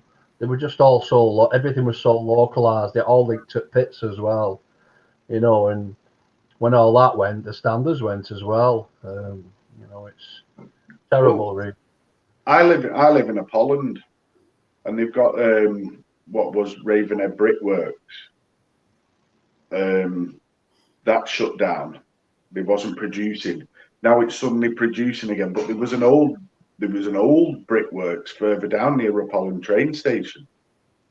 But when Ravenhead took over and that shut down, all that went to shit. Yeah. Well, you see these old pubs that you brickmaker. You know, they're everywhere, aren't they? But yeah, that'll just be an housing estate. That there'll be none of this bullshit built, that crazy golf extravaganza. Because I asked, who's the XR people coming to this? Well, there is none yet. So you're building something for somebody who's not come here yet. You know, they can't fill the cinema over at Robin Park. They're on their knees. But we're building one screen cinema here. You know, like I said, the bowling, the hotels can't fill themselves around there. I mean, I book bands, you know me, Andy. I book bands from Spain, Holland, America. Could always get an hotel in Wigan. Always. Yeah. No matter what time of year it is. Even when the rugby's playing and the football, I can always get an hotel. So, you know, it's not needed. None of this is needed. And it's 20 years at a date too, isn't it? The style of the building and what they're building in it. It's nothing. Yeah. It could be like, it's like hotels when so much new, isn't it? All young uns will be flocking in and for a bit and all that. And they don't know how to know. They're just young uns, aren't they? Going out for having a good time. And I don't think they'll see that, me. I think they'll see like probably a supermarket there. Probably some other little shops like Burger King and stuff like that. And that'll be it. Yeah. It'll be. I think it'll be more of a hangout place because the Woodcock Square, which still pre-exists now, and they're renaming it. You know, well, they're not renaming it, but they're just rebuilding around it. It could just be like if it's left open overnight, which the galleries aren't, and the market, and it's always locked up and stuff. If it's left like that, it could just be dossers and all that. Just somewhere like you say, from Manchester and that. Manchester's got its own pandemic going on with homeless. Well, I say with homeless. A lot of them, as we know, do have a roof over their heads and stuff. They're just more like professional homeless people who get a bit of money out of it all, and they travel to all towns right now, Northwest and stuff. So we know how it all works. So yeah, there's a lot of that, isn't there? It's but yeah, I think like it's you're fighting. What we find in the group about trying to save the galleries and stuff like that was you were trying to tap into the average Wiganer on emotion and longevity and history about it being a market town for the last 800 now or whatever years since the charter, and they're not bothered. They're a bit simple. Oh, it's really hard to set up. The average person, they haven't involved themselves in the plan application. They're not looked at any information, no details, no whatever, and they just look at it on the preset that loads of shops are empty in there. It's good that they're going to knock it down. You know, it lacks invention, it lacks dynamism, it just completely lacks ideas, doesn't it? Yeah. You know, it's a pity really because I was going to do that in a minute town hall. You know, like because I knew they'd eat it for lunch in there. Them fucking savages. So I'd have turned Jeanette Prescott inside out. You know, you paid your parking tickets this week, Janet. Yeah. People forget they have short memories, don't they? I remember that very well. The petrol thing, the expenses. And Fred Walker too. Yeah. Walker the talker. 30 grand expenses they're doing there. Yeah. Can you imagine what are they doing for these expenses? Because most of the Labour councillors in Wigan are sleeping councillors. They don't need to do anything. So where are these expenses bloody well going? Well, he's the best, isn't he? What do you call it? Stephen Elliott living in York. Head of planning committee, yeah. He gets his expenses for coming in. Yeah. But they've got like I said, they've got very good civil servants and legal people who are paid more than average what they should be. And well, it's them who come at you when you're in a planning committee, you know, and it's like, you're an officer, sit down, I'll ask you for information if I want it. Yeah. I'm an elected member, sit down. They hate it. But no, they're not. Nobody's asked you to get up and give me this information. If I want that information, I'll ask you now, sit down. Yeah. You know, you're not an elected council. You're not going toe to toe with me. I'll go toe to toe with other councils, but not you, mate.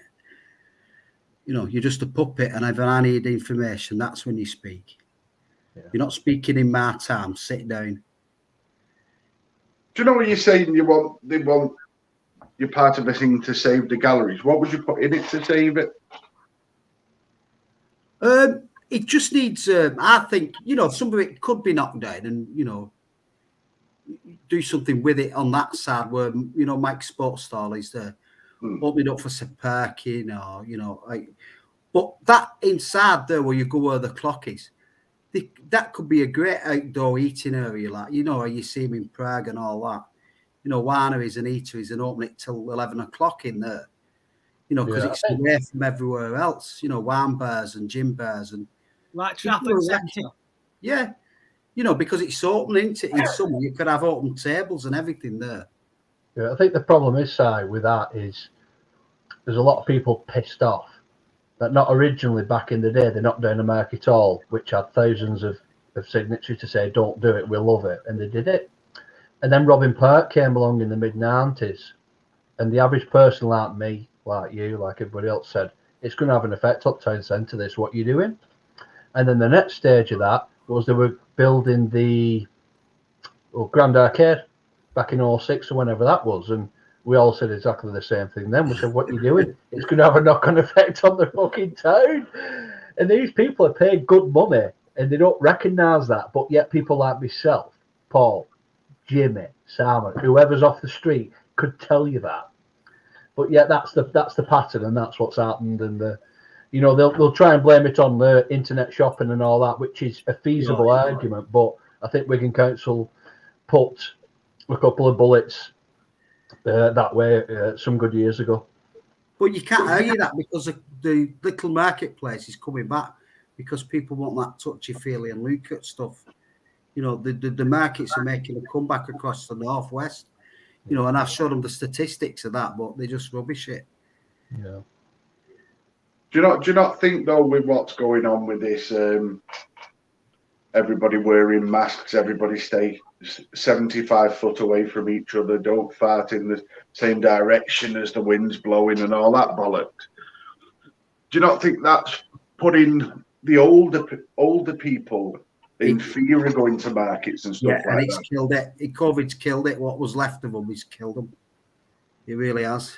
Because they're terrified of coming out of the house, and they were the ones what kept these markets going. I mean, it's not just like the older ones though as well, isn't it? I mean, you've got these fucking idiots who, I mean, we was out today and we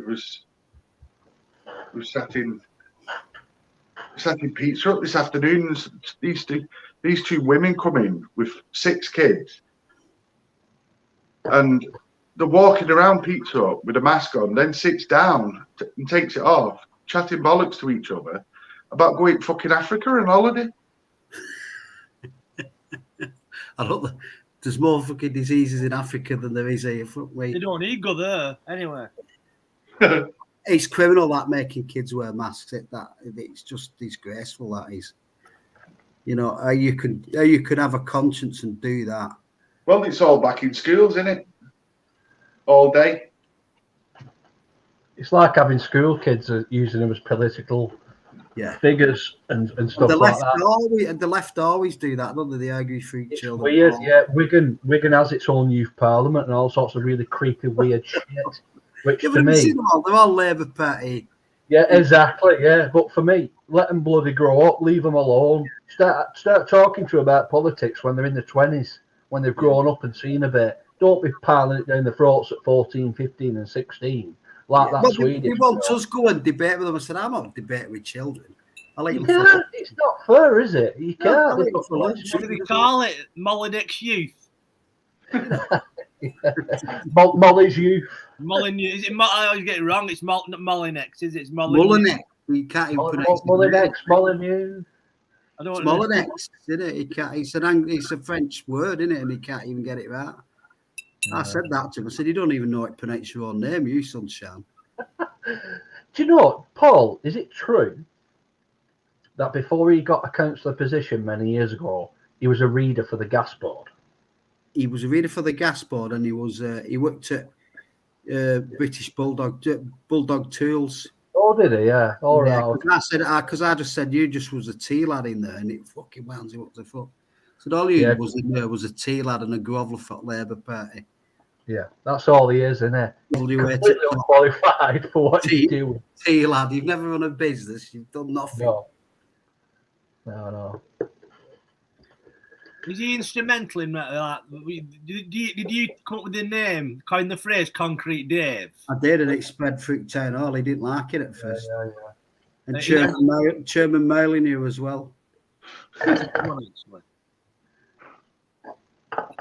But they're doing it. They've got a terracotta soldier, haven't they? Yeah, I said, get them out of here. What are you doing? It's almost like what pisses me off about this country is the lack of accountability. That's why Tony Blair's got a knighthood, right? It fucks me right off. And all this, and I see it the same way. It's like they're rubbing it in your face. They're like, "Oh yeah, we've got good." I think it goes back to Neil Turner. He's still a big player. And I don't care what anybody says. The ex-MP, he's still a big player. Yeah. And they had all these like Chinese connections. Do you remember Westwood Park, Jimmy? Some years ago. I remember that. There was a bit building some Yeah. They went over there on a free piss up, didn't they? They went over there on a free piss up, but what a lot of people seem to forget. Do you remember when Neil Turner and all that went to Caribbean or something and all these Fiji. Yeah. No, I can't find that on the internet. You know, we'll have all that France and. Oh, will they? Yeah, where they all got caught. Yeah, they were supposed to be at a business meeting. They were watching burlesque dancers, bloody having a strip over the top of them. That was a fact finding mission, that. It was this Molyneux. That was it. Yeah. The thing is, though, it's the Chinese connection. You know what I mean? It's a very sinister thing, what's going on worldwide. There's a Chinese connection between council and... Well, look at Manchester, all these IRAs going up. It's all Chinese money. But Biden is in the pocket of the Chinese. I assume Boris Johnson's in the pocket of the Chinese. It's well, it's Belt and Road, isn't it? It's the next. It's the Chinese century, isn't it? That's what they're saying. Going from America to China. And make of it what you will. The massive investors in Manchester Airport as well, which then links up to the council and whoever else. And also, this is probably news to you guys as well. Where Hollywood Bowl is, do you know where them apartments are? Used to belong to Victoria Mill, the building, but there's some. You've got to drive past some apartments, and they've been done up in the last couple of years. Chinese money, and that were the builders coming into Tool Station when I worked there, telling me that. Well, BCEGI own part of Manchester Airport, don't they? That's right, yeah. So there's a massive. We've got some Greater Manchester, which I hate saying. We've got something going on there. Yeah. And there's something in it, and that's why all these changes are coming about. Well, I think like Sir Burnham and the investors in Manchester turn around to Wigan and say, "You're using these guys. You're using them. This is what." It's treason, isn't it? But they can't be held accountable for it because Tony Blair did some clever thing about writing it out at frigging rulebook or something daft like that, where they couldn't be held to account. You can't go around selling pieces of land in England to other countries. It's pure treason. It just goes without saying. It's like Newcastle United. They've sold out to the Arabian government told Newcastle United. And that's the same. All they're doing is getting a foothold in Newcastle so they can build. You know, they buy the football club first. Like Man City, where they've built all around the stadium, haven't they? Yeah. It won't be long till we're all in fucking iPhone factories for fucking 2 pence a fucking hour, won't we, like underarm guard? I work for 1p. I was having a good week. Yeah, buy shit you don't need. Welcome to China. Martin Redding's here. Do you fancy jumping on Martin and joining the throng? We're being held to ransom over by the fucking Russians with gas, aren't we? Oh, they'll always have that old, won't they, their beats? But we are a country that used to produce all this for ourselves, mainly in Wigan. We had our own gasworks. We have Westwood. Yeah, but we produce. We still produce our own gas, don't we? But we've nowhere to store it, so we sell it. We sell it to buy it back. We sell it to Centrica and buy it back off them at more than what we sell it them for. That's right. Yeah. And you'll find the people that make those decisions have probably got directorships or shares in Centrica. Your gas is free. Well, it's like him, that Chris Whitty. How he can have shares in Fars and all that. It's fucking disgraceful. Apparently, he's on a no. He's not. Doesn't get any money back from it, does he? But he owns the shares, so he doesn't get any money back until he sells them. Oh, right, okay. He looks a dodgy. He's a weird looking cunt anyway, isn't he? his posture just says lies. Yeah. He'd be a shit poker player. Him. Terrible. Do you not think they all are though? You tell me, last good-looking politician, or wherever else who that we're dealing with. I think they're all a bunch of bloody rejects. No, they're all a bunch of bloody. Oh, I'm an ugly bastard. I'll tell you what. I'll get into politics. Chris Whitty's demeanour says, "Don't check me hard drive." Or check me hard drive. His eyes are like massive. They're really, really weird and you stuff. could see him cloaked in a forest at fucking midnight, couldn't you, with a fucking dagger in one hand? But they're all weird. You wouldn't let anyone babysit your kids, would they? I mean, Van Tam and, and in that Ferguson, Professor Ferguson, and he's still working in government, isn't he, that guy? Yeah. Paul, do you think there'll be another lockdown? Yeah. Yeah, Sam. Yeah. Do you know I come, Simon? How come you don't think there will be one? I don't think we can afford it. The bankrupt in the country, though, so that's not an issue. Yeah, they're already borrowing. No, I don't mean that way. I mean, they can't afford to put more people on benefits than what are already on it, and they can't afford to keep on paying out furloughs. Who says they're going to start? I think they'll stop that very, very soon, mate. Oh yeah, but that's what I mean. They're going to have to stop the furlough, but then they're not going to have. There's not enough money in the coffers for more people on benefits than what's already on it. So and they need the footfall especially through the alehouses, because let's be honest, that's where most of the tax comes from, isn't it? Yeah. On a pint of ale. But I think they'll start squeezing. I think they'll start squeezing pensions and benefits this year. I really do. Oh, they do that anyway, don't they? They're assholes. I mean, but if they're putting money out of thin air and they keep them benefit, that's like getting a pay reduction, isn't it? If they keep putting money out of thin air and it just waters down the economy, don't it? That. Paul, when do you foresee the big pop of the banks? The bubble busting with fiat? It's already burst, really, hasn't it? I mean, just look at the real rate of inflation. It's about 19%. You go and buy a house, you look at rents, and I mean, they used to base it on milk, a piece of steak, bread, but all that's been subsidised, you see. So people are not seeing it, but all the other things, like luxury items, they're going through the absolute roof. But no, they're subsidising milk and bread, so you don't notice it. So, but you were paying more for it, because you pay more taxes, so it can be subsidised, and people don't see that. The price of you're going to go over to Tesco and Asda and look at the price of steak or lamb. It's like £10 just to have a medium-sized steak these days.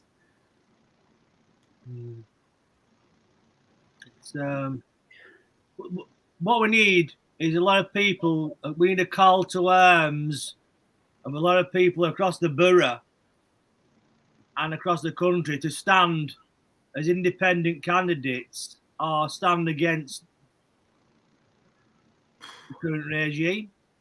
The only trouble with that is, though, you've got institutionalised voters, haven't you?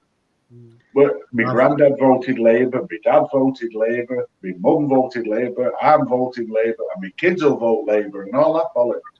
And until you get rid of that mentality out of people.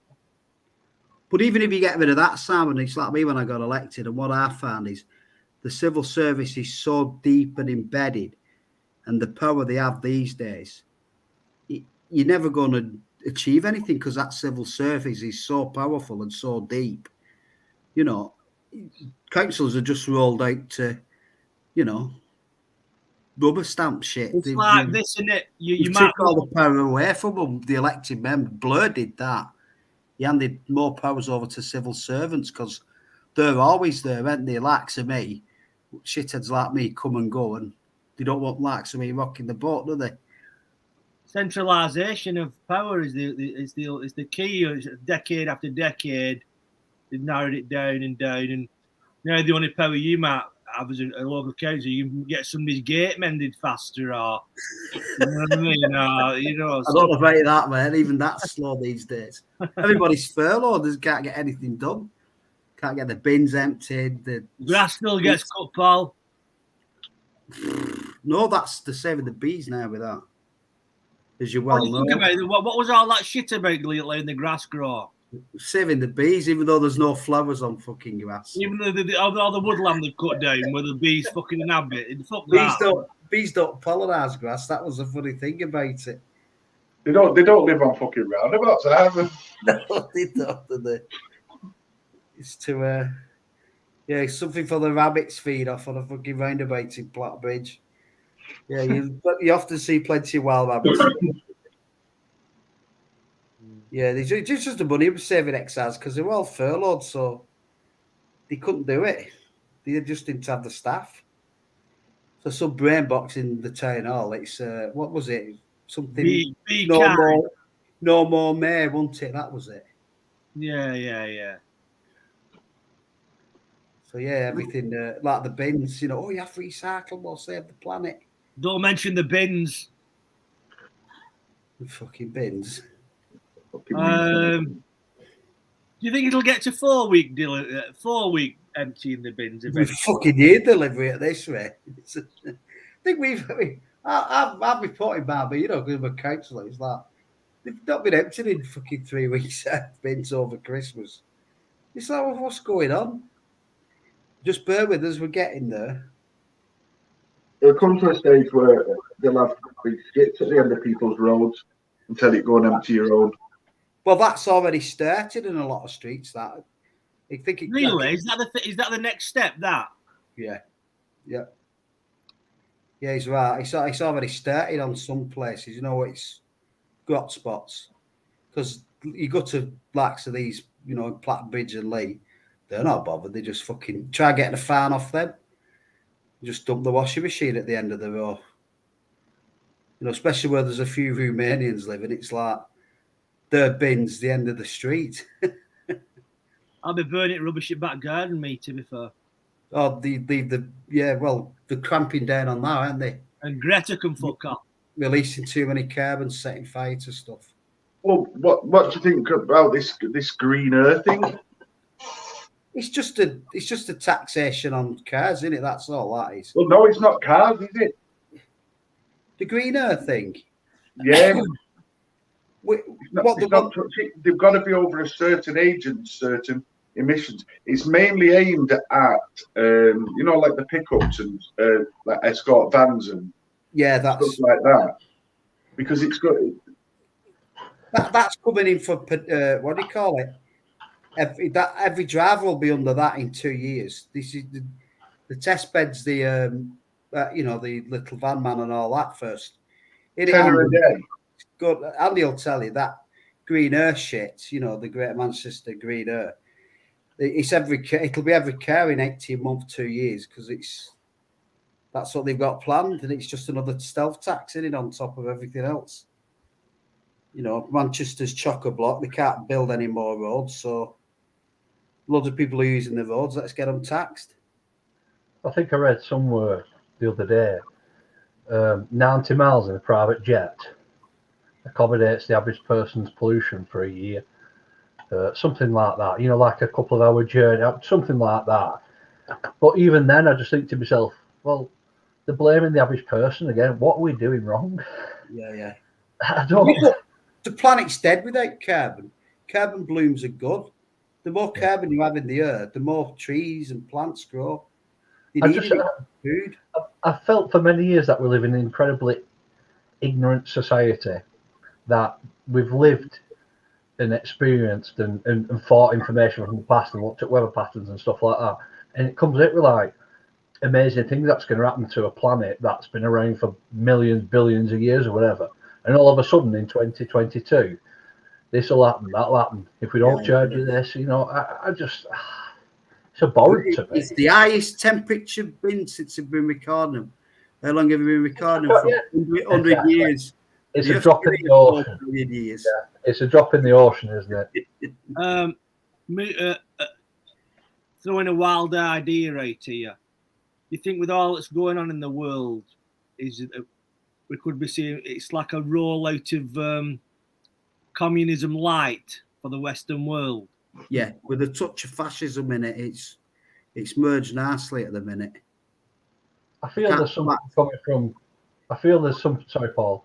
I feel there's something influential coming from the way China run things at the moment, and it seems to be proven in a capital way with the money that they're throwing about around the world as well, and the way that governments, New Zealand, Australia, and ourselves and stuff, who are trying to put us into a particular place that we don't belong, which you would only see in China.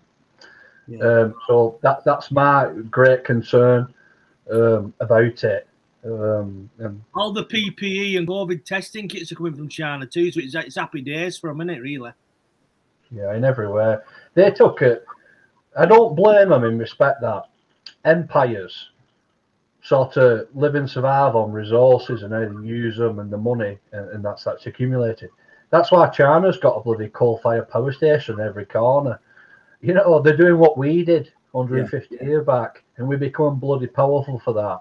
And we become influential as well, which better still, I would always say, from in the right way, trying to teach civilizations to the right countries. I would always back that up, but I don't think that's China's intention.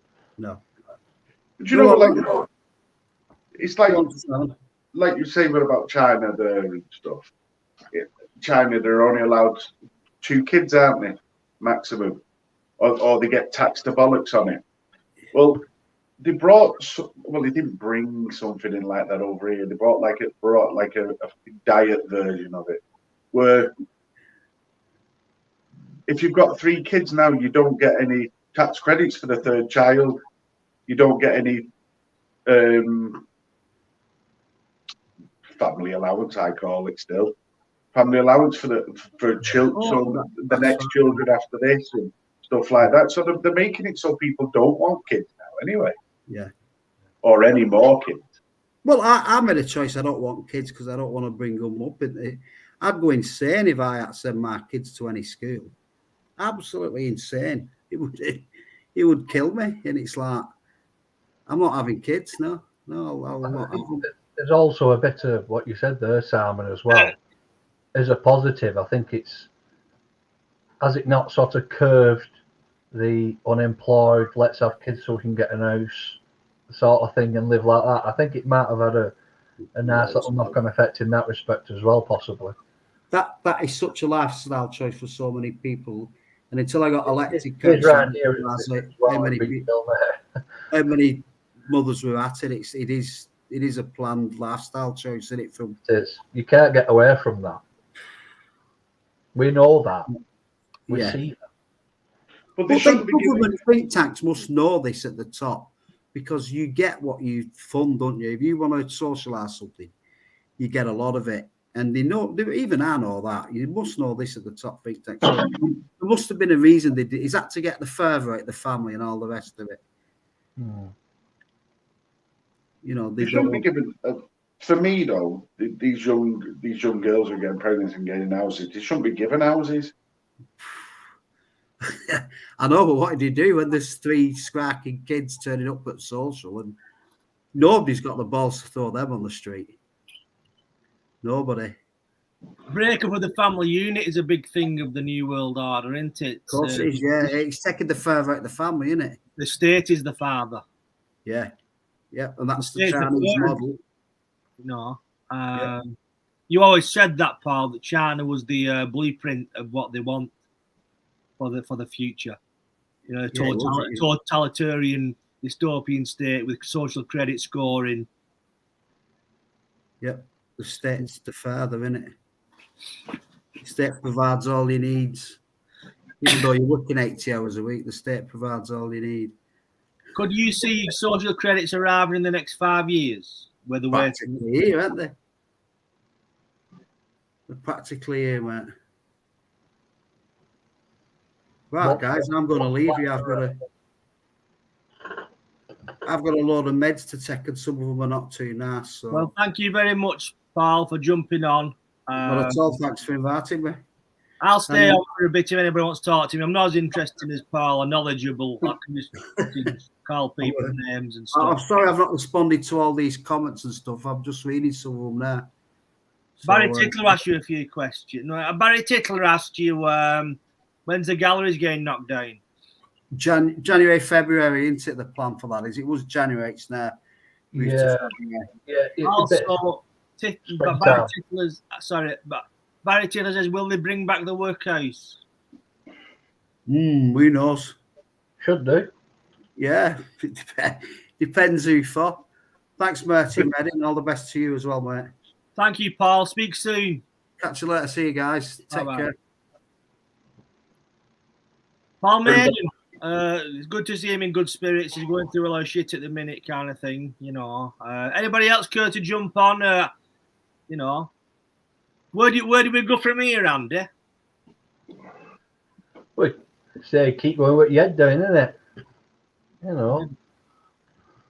It's like I said, they've got a stranglehold, haven't they? But really Labour. But like he said, it doesn't matter really, does it? Because the local council's power is now being kind of quelled. What I found, Jim, is post 74, that local government act, when they changed all the boundaries and that, they also sort of weakened local government with it as well. And Tony Blair brought something in about executive leadership. He called it strong leadership and all that. So basically it meant one bloke at top picks his mates, about 5 or 6 of them, behind closed doors, unaccountable. It also doesn't represent the other 60-odd councillors in the council.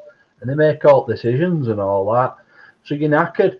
But Sheffield recently, as a city, a bit different to us, have changed their model, what we have as an executive cabinet, an handful of people making decisions, to a bigger, broader audience of the local council. But they were more divided in Sheffield. What's our problem here, Jim? We're in the majority council of bloody Labour. So even if you made it something which it was a bit more fair as committees and stuff, it would still be all Labour. So did you stand as an independent councillor, Andy? Oh, years ago. I should have taken it a bit more serious, really, but I didn't. But yeah, I had a crack at it for Gareth and that. Do you think you'd dust off the old mantle again and have a do? I'm not sure, Jim. I'd back you on. I'll give you loads of. I don't know if it'd be a good thing to support off me, but I'll give you loads of straight takes on channel and stuff. But probably your fucking votes would probably plummet, to be fair. But I think only real people watch stuff like this, mate. I think the rest of them are watching. I don't know. Yeah, all that and Jordan. Who I don't know if you know, recently she's been hit a bit of shit, which makes me laugh. We go against these false idols, don't we? Oh look, she's got big bloody placky tits and all that, and no talent, no nothing. And if you have a look at some social media stuff, what she's been doing with her the child that's a bit disabled, like, is a little bit shocking. With some of the stuff she's trying to force him for saying. She's banned from driving, shows all this. All that stuff that's going on, you think, what world are we in here, like?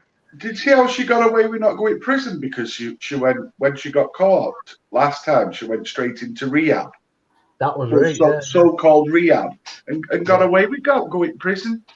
Yeah. You don't get to hear it. You know, Valve, didn't you? I think she's horrendous.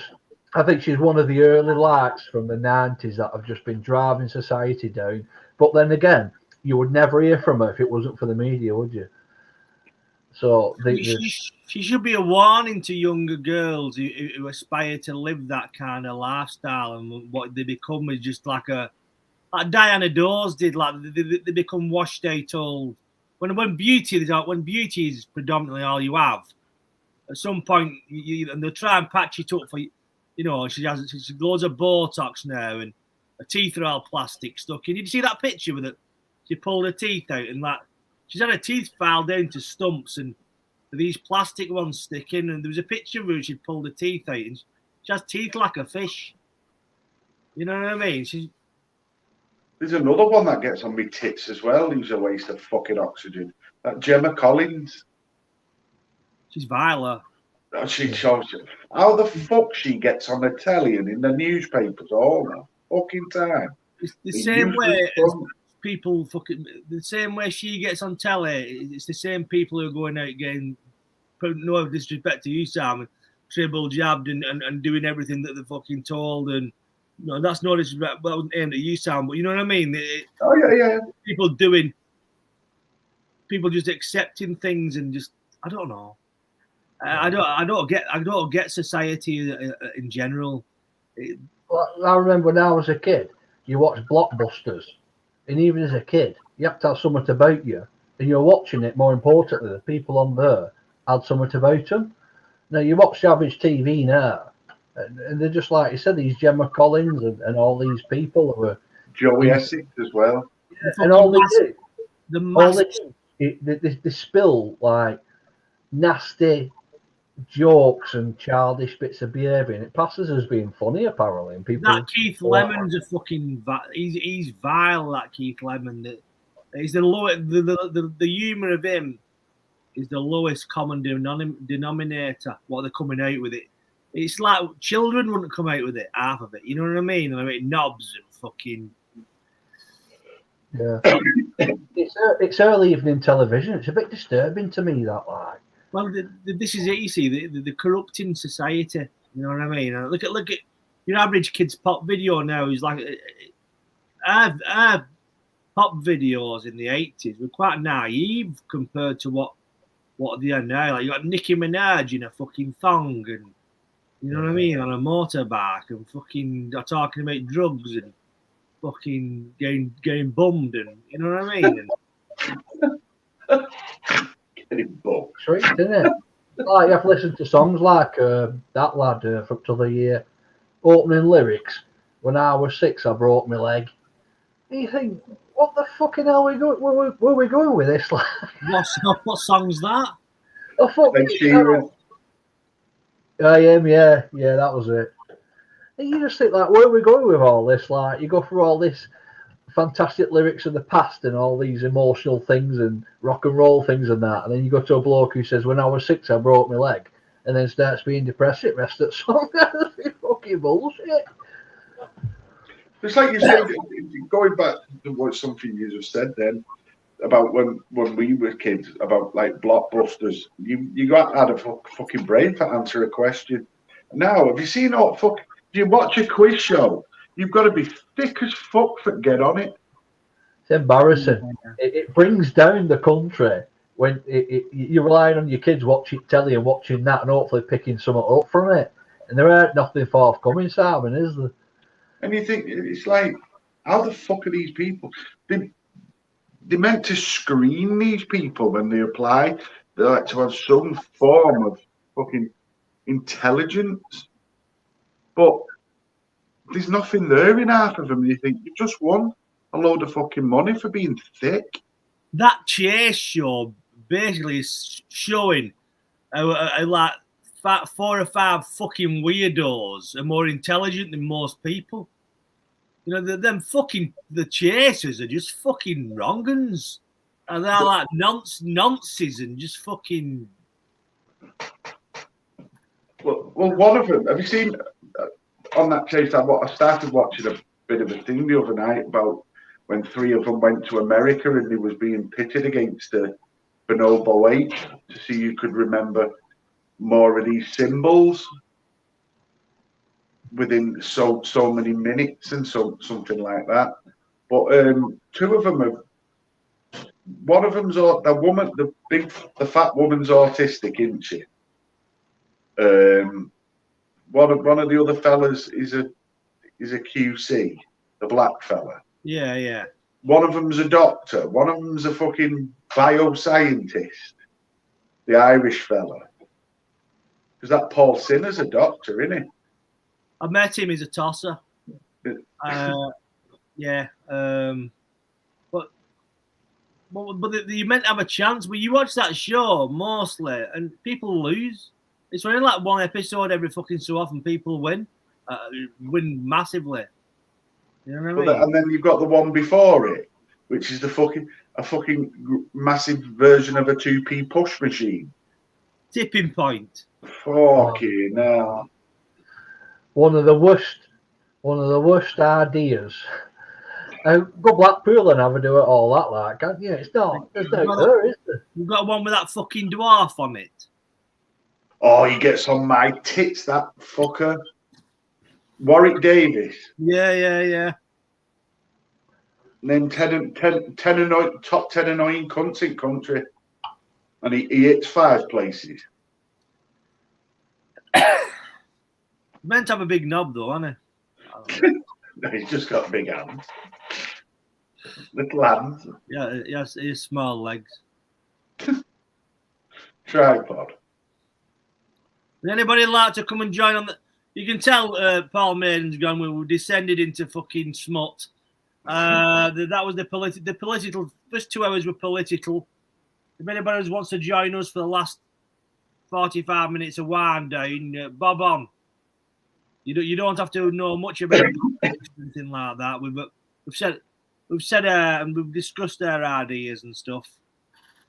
You know.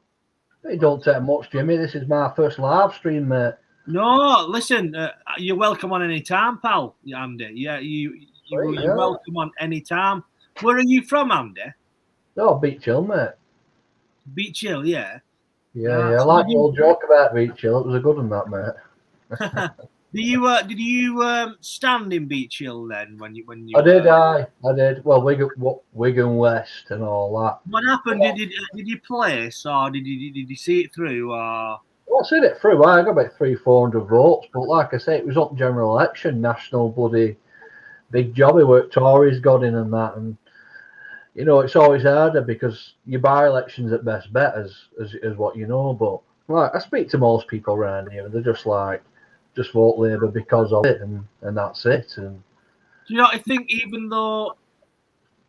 those apathetic people are even just the beginning to question everything and think we're having enough of this shit. Or can you just keep turning a screw on something and keep turning it, and then they'll eventually capitulate and go? Yeah.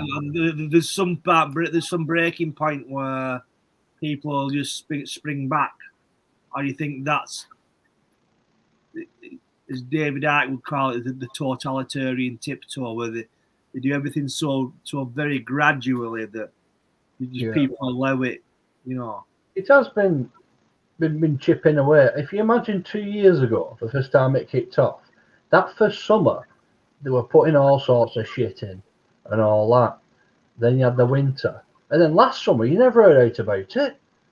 There were nothing going on, like COVID. No, nothing. But they waited to flu season and all that. And these are the same people who said 12 months previous to that, we're going to integrate the flu statistics with COVID. Why would you do that? You don't need to do that if it's such a bloody pandemic and a dangerous thing. And they were doing all that as well. And it's all been quiet through spring. Yeah, we've been all right. And then we've hit a point this winter where everybody's minds have forgotten about the normality that they were previously living, all going walking, going up piss, doing all that, going football. It's almost switched, and I think you've got not a majority, but quite a lot of people who've just gone back into that zone again, which has been dangerously trained into them. Like, I mean, are we going to get to national politics where we vote on who locks us down less? There's no flu now, apparently, is there? Because it's gone. It's just flu vanished and became COVID, and nobody questioned that. Well, everything's disappeared, hasn't it? There's no such thing as cancer anymore, or fucking orthopedic operations, or heart attacks, or anything, is there? You know, they don't treat them, do they? No. Well, the same as now what they're saying about the NHS. The NHS is on a war footing, he said today. But there's over a ridiculous amount of people on the work for the NHS who are off, but they're not off with COVID. So what the fuck? The Georgia Guidestones in America, a monument appeared in 1979, a kind of a Stonehenge thing, outlining the plans for the New World Order. One of the things was to get the world's population down to 500 million. Now, this COVID has been used. Can I say genocidally? Is that such a word? But how can you not treat somebody because of flu? I've got stage 3 cancer. We can't really help you. We can't treat you. So that's it, really. Job stopped. And all these people can't be treated. People can't visit their loved ones when they're dying. People can't go to the funerals of the mums and the dads, the loved ones. It's fucking barbaric. People just need to, as one, just collectively say no. But they won't know, will they? That's it. That's the only trouble. This is what gets me about folk. It's like everybody's got a choice when it comes to putting an X on a piece of paper. You've got that choice to go out and make a decision to change something or think you're changing something. And people are just quite happy to sit at home and moan about shit and not do anything about it. Yeah. If you was, I mean, for all intents and purposes, the French, yeah, the gobshites are horrible bastards, but they won't put up with the shit we will. I mean, they fucking blocked.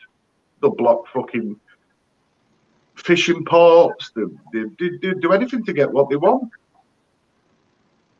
Do you know what? I think social media is a bad thing in the sense of, like, if all that energy that could be expended in actually making a point, people will go and write a Facebook status about it. Oh, can't believe that.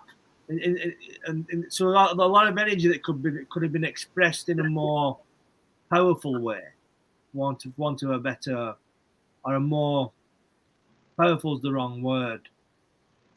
A more important way is just being lost in just wasted waffle on social media that nobody gives a fuck about. We have millions of clicktivists.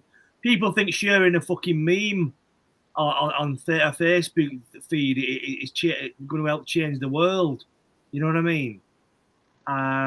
We don't really need to go out in the streets and smash windows, and people just need to say no. That's all. The people just need to not comply. And that, like Gandhi said, you know what I mean? It could be passive resistance. It doesn't need to be violent and bloodthirsty. People just need to say no, because if people keep saying yeah and just not going along everything that's going on. Yeah, I've had this. Where we're going to be in 10 years? Where are we going to be in 10 years? I've had this chat, Jim, with a couple of friends last week or so, and been saying sort of like same jobby about it. It's, I think the people that are following it at the moment want to get out of it, sort of thing, but they don't know why, because I think there might be a majority of people who don't want to be proved wrong in any sort of way. And we've also promoted ourselves. There's lots of customer service jobs, and I was involved in them as well. And they've just become dead lazy, cocky. NHS, when you go to local surgery, bloody reception are a bit off with you, and there's all sorts of bloody stuff going on, like, and I think it's changing people for the worst. And I don't know, I think it's a lot of damage going on, mate. You can't get to speak to people anymore. Have you noticed that? And everyone's using COVID as an excuse. You'd phone up your insurance company. Due to COVID, none of our operators are busy at the moment. All of our operators are busy at the moment. You're 99th in the queue. Do you remember when the first lockdown and everybody was on the fucking claiming for dole? There was like 3,000 in the queue, wasn't there? It's fucking lunacy. You know, it's well, that's where it really takes. That's what it's going to take, really, is people saying no. And it doesn't have to be violent. And that's my thoughts on it, really. Yeah, I agree with you. Like you walk into a supermarket, put a mask on. No. You don't have. You said no, thank you. But not just that to everything. You know that. Everybody. Like, this fucking clean air tax is a big one. I didn't realise it was £80. So it's £80 to drive your vehicle around Greater Manchester a day. It will be eventually, yeah. I had it up the other day. It's a tenner for a van, a small van. I can't find it. I brought it up because just to see what it was.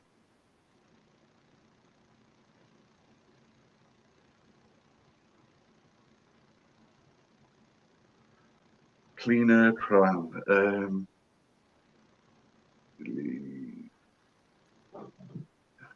Daily charges here. Light goods vehicles such as vans and minibuses is a tenner a day. Taxis and private hire vehicles from May 22, £7.50 a day. But it's temporarily exemption for Greater Manchester licensed vehicles until June 23. Coaches is £60 a day, but exempt till June 2023. Buses is £60 a day.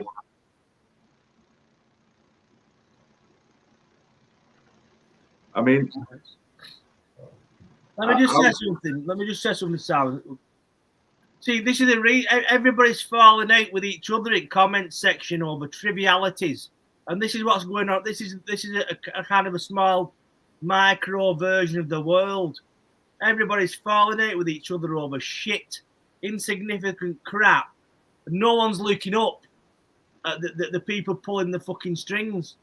We're all saying, "Oh, Black Lives Matter, LGBT. He's not had a fucking vaccine. He's not got a mask on. He's a climate denier. He's Extinction Rebellion." And we're all at each other. And never in human history have we been more divided and segregated. And we're all busy while the people above us are rubbing their hands and they're pulling the strings. Well, if you look above and everybody just started fucking getting on. And just my 2 cents. Sorry, Simon. No, what you're just saying there, it's right, though, isn't it? Because if you have a difference of opinion to somebody, or you come out with a comment, you're some kind of ist, aren't you? Ageist, sexist, homophobic, racist, everything. You can't say something because there's always going to be somebody offended by it.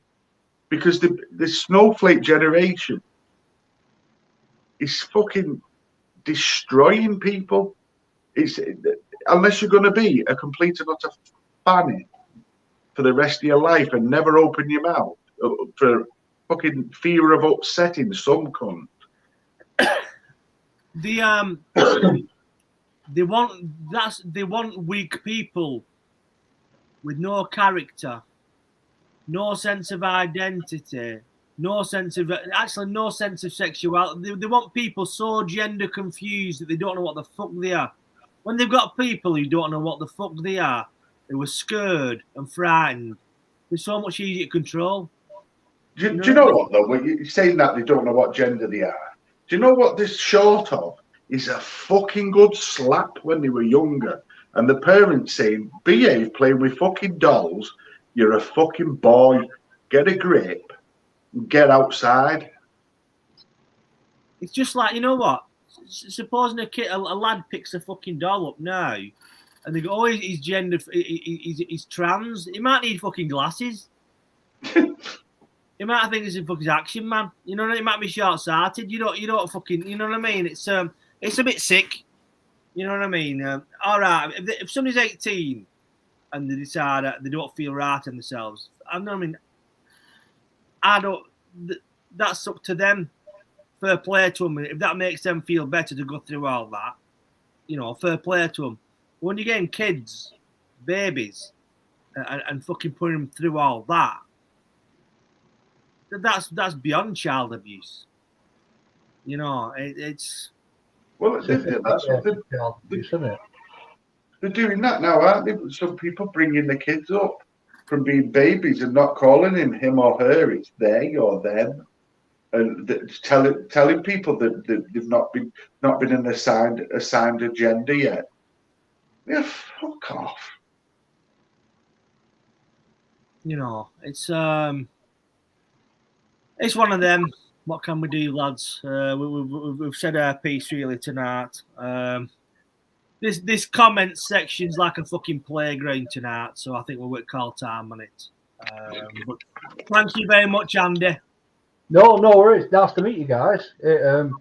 Maybe sometime again, you know. Please jump on any time you feel the need. Sweet, man. Sweet. But Simon, thank you very much for jumping on as well. You know, you lot in the comment section want to fucking grow up. But thank you very much for stopping by, and probably see you all tomorrow. Good night. God bless. All right. Go see you there, Simon.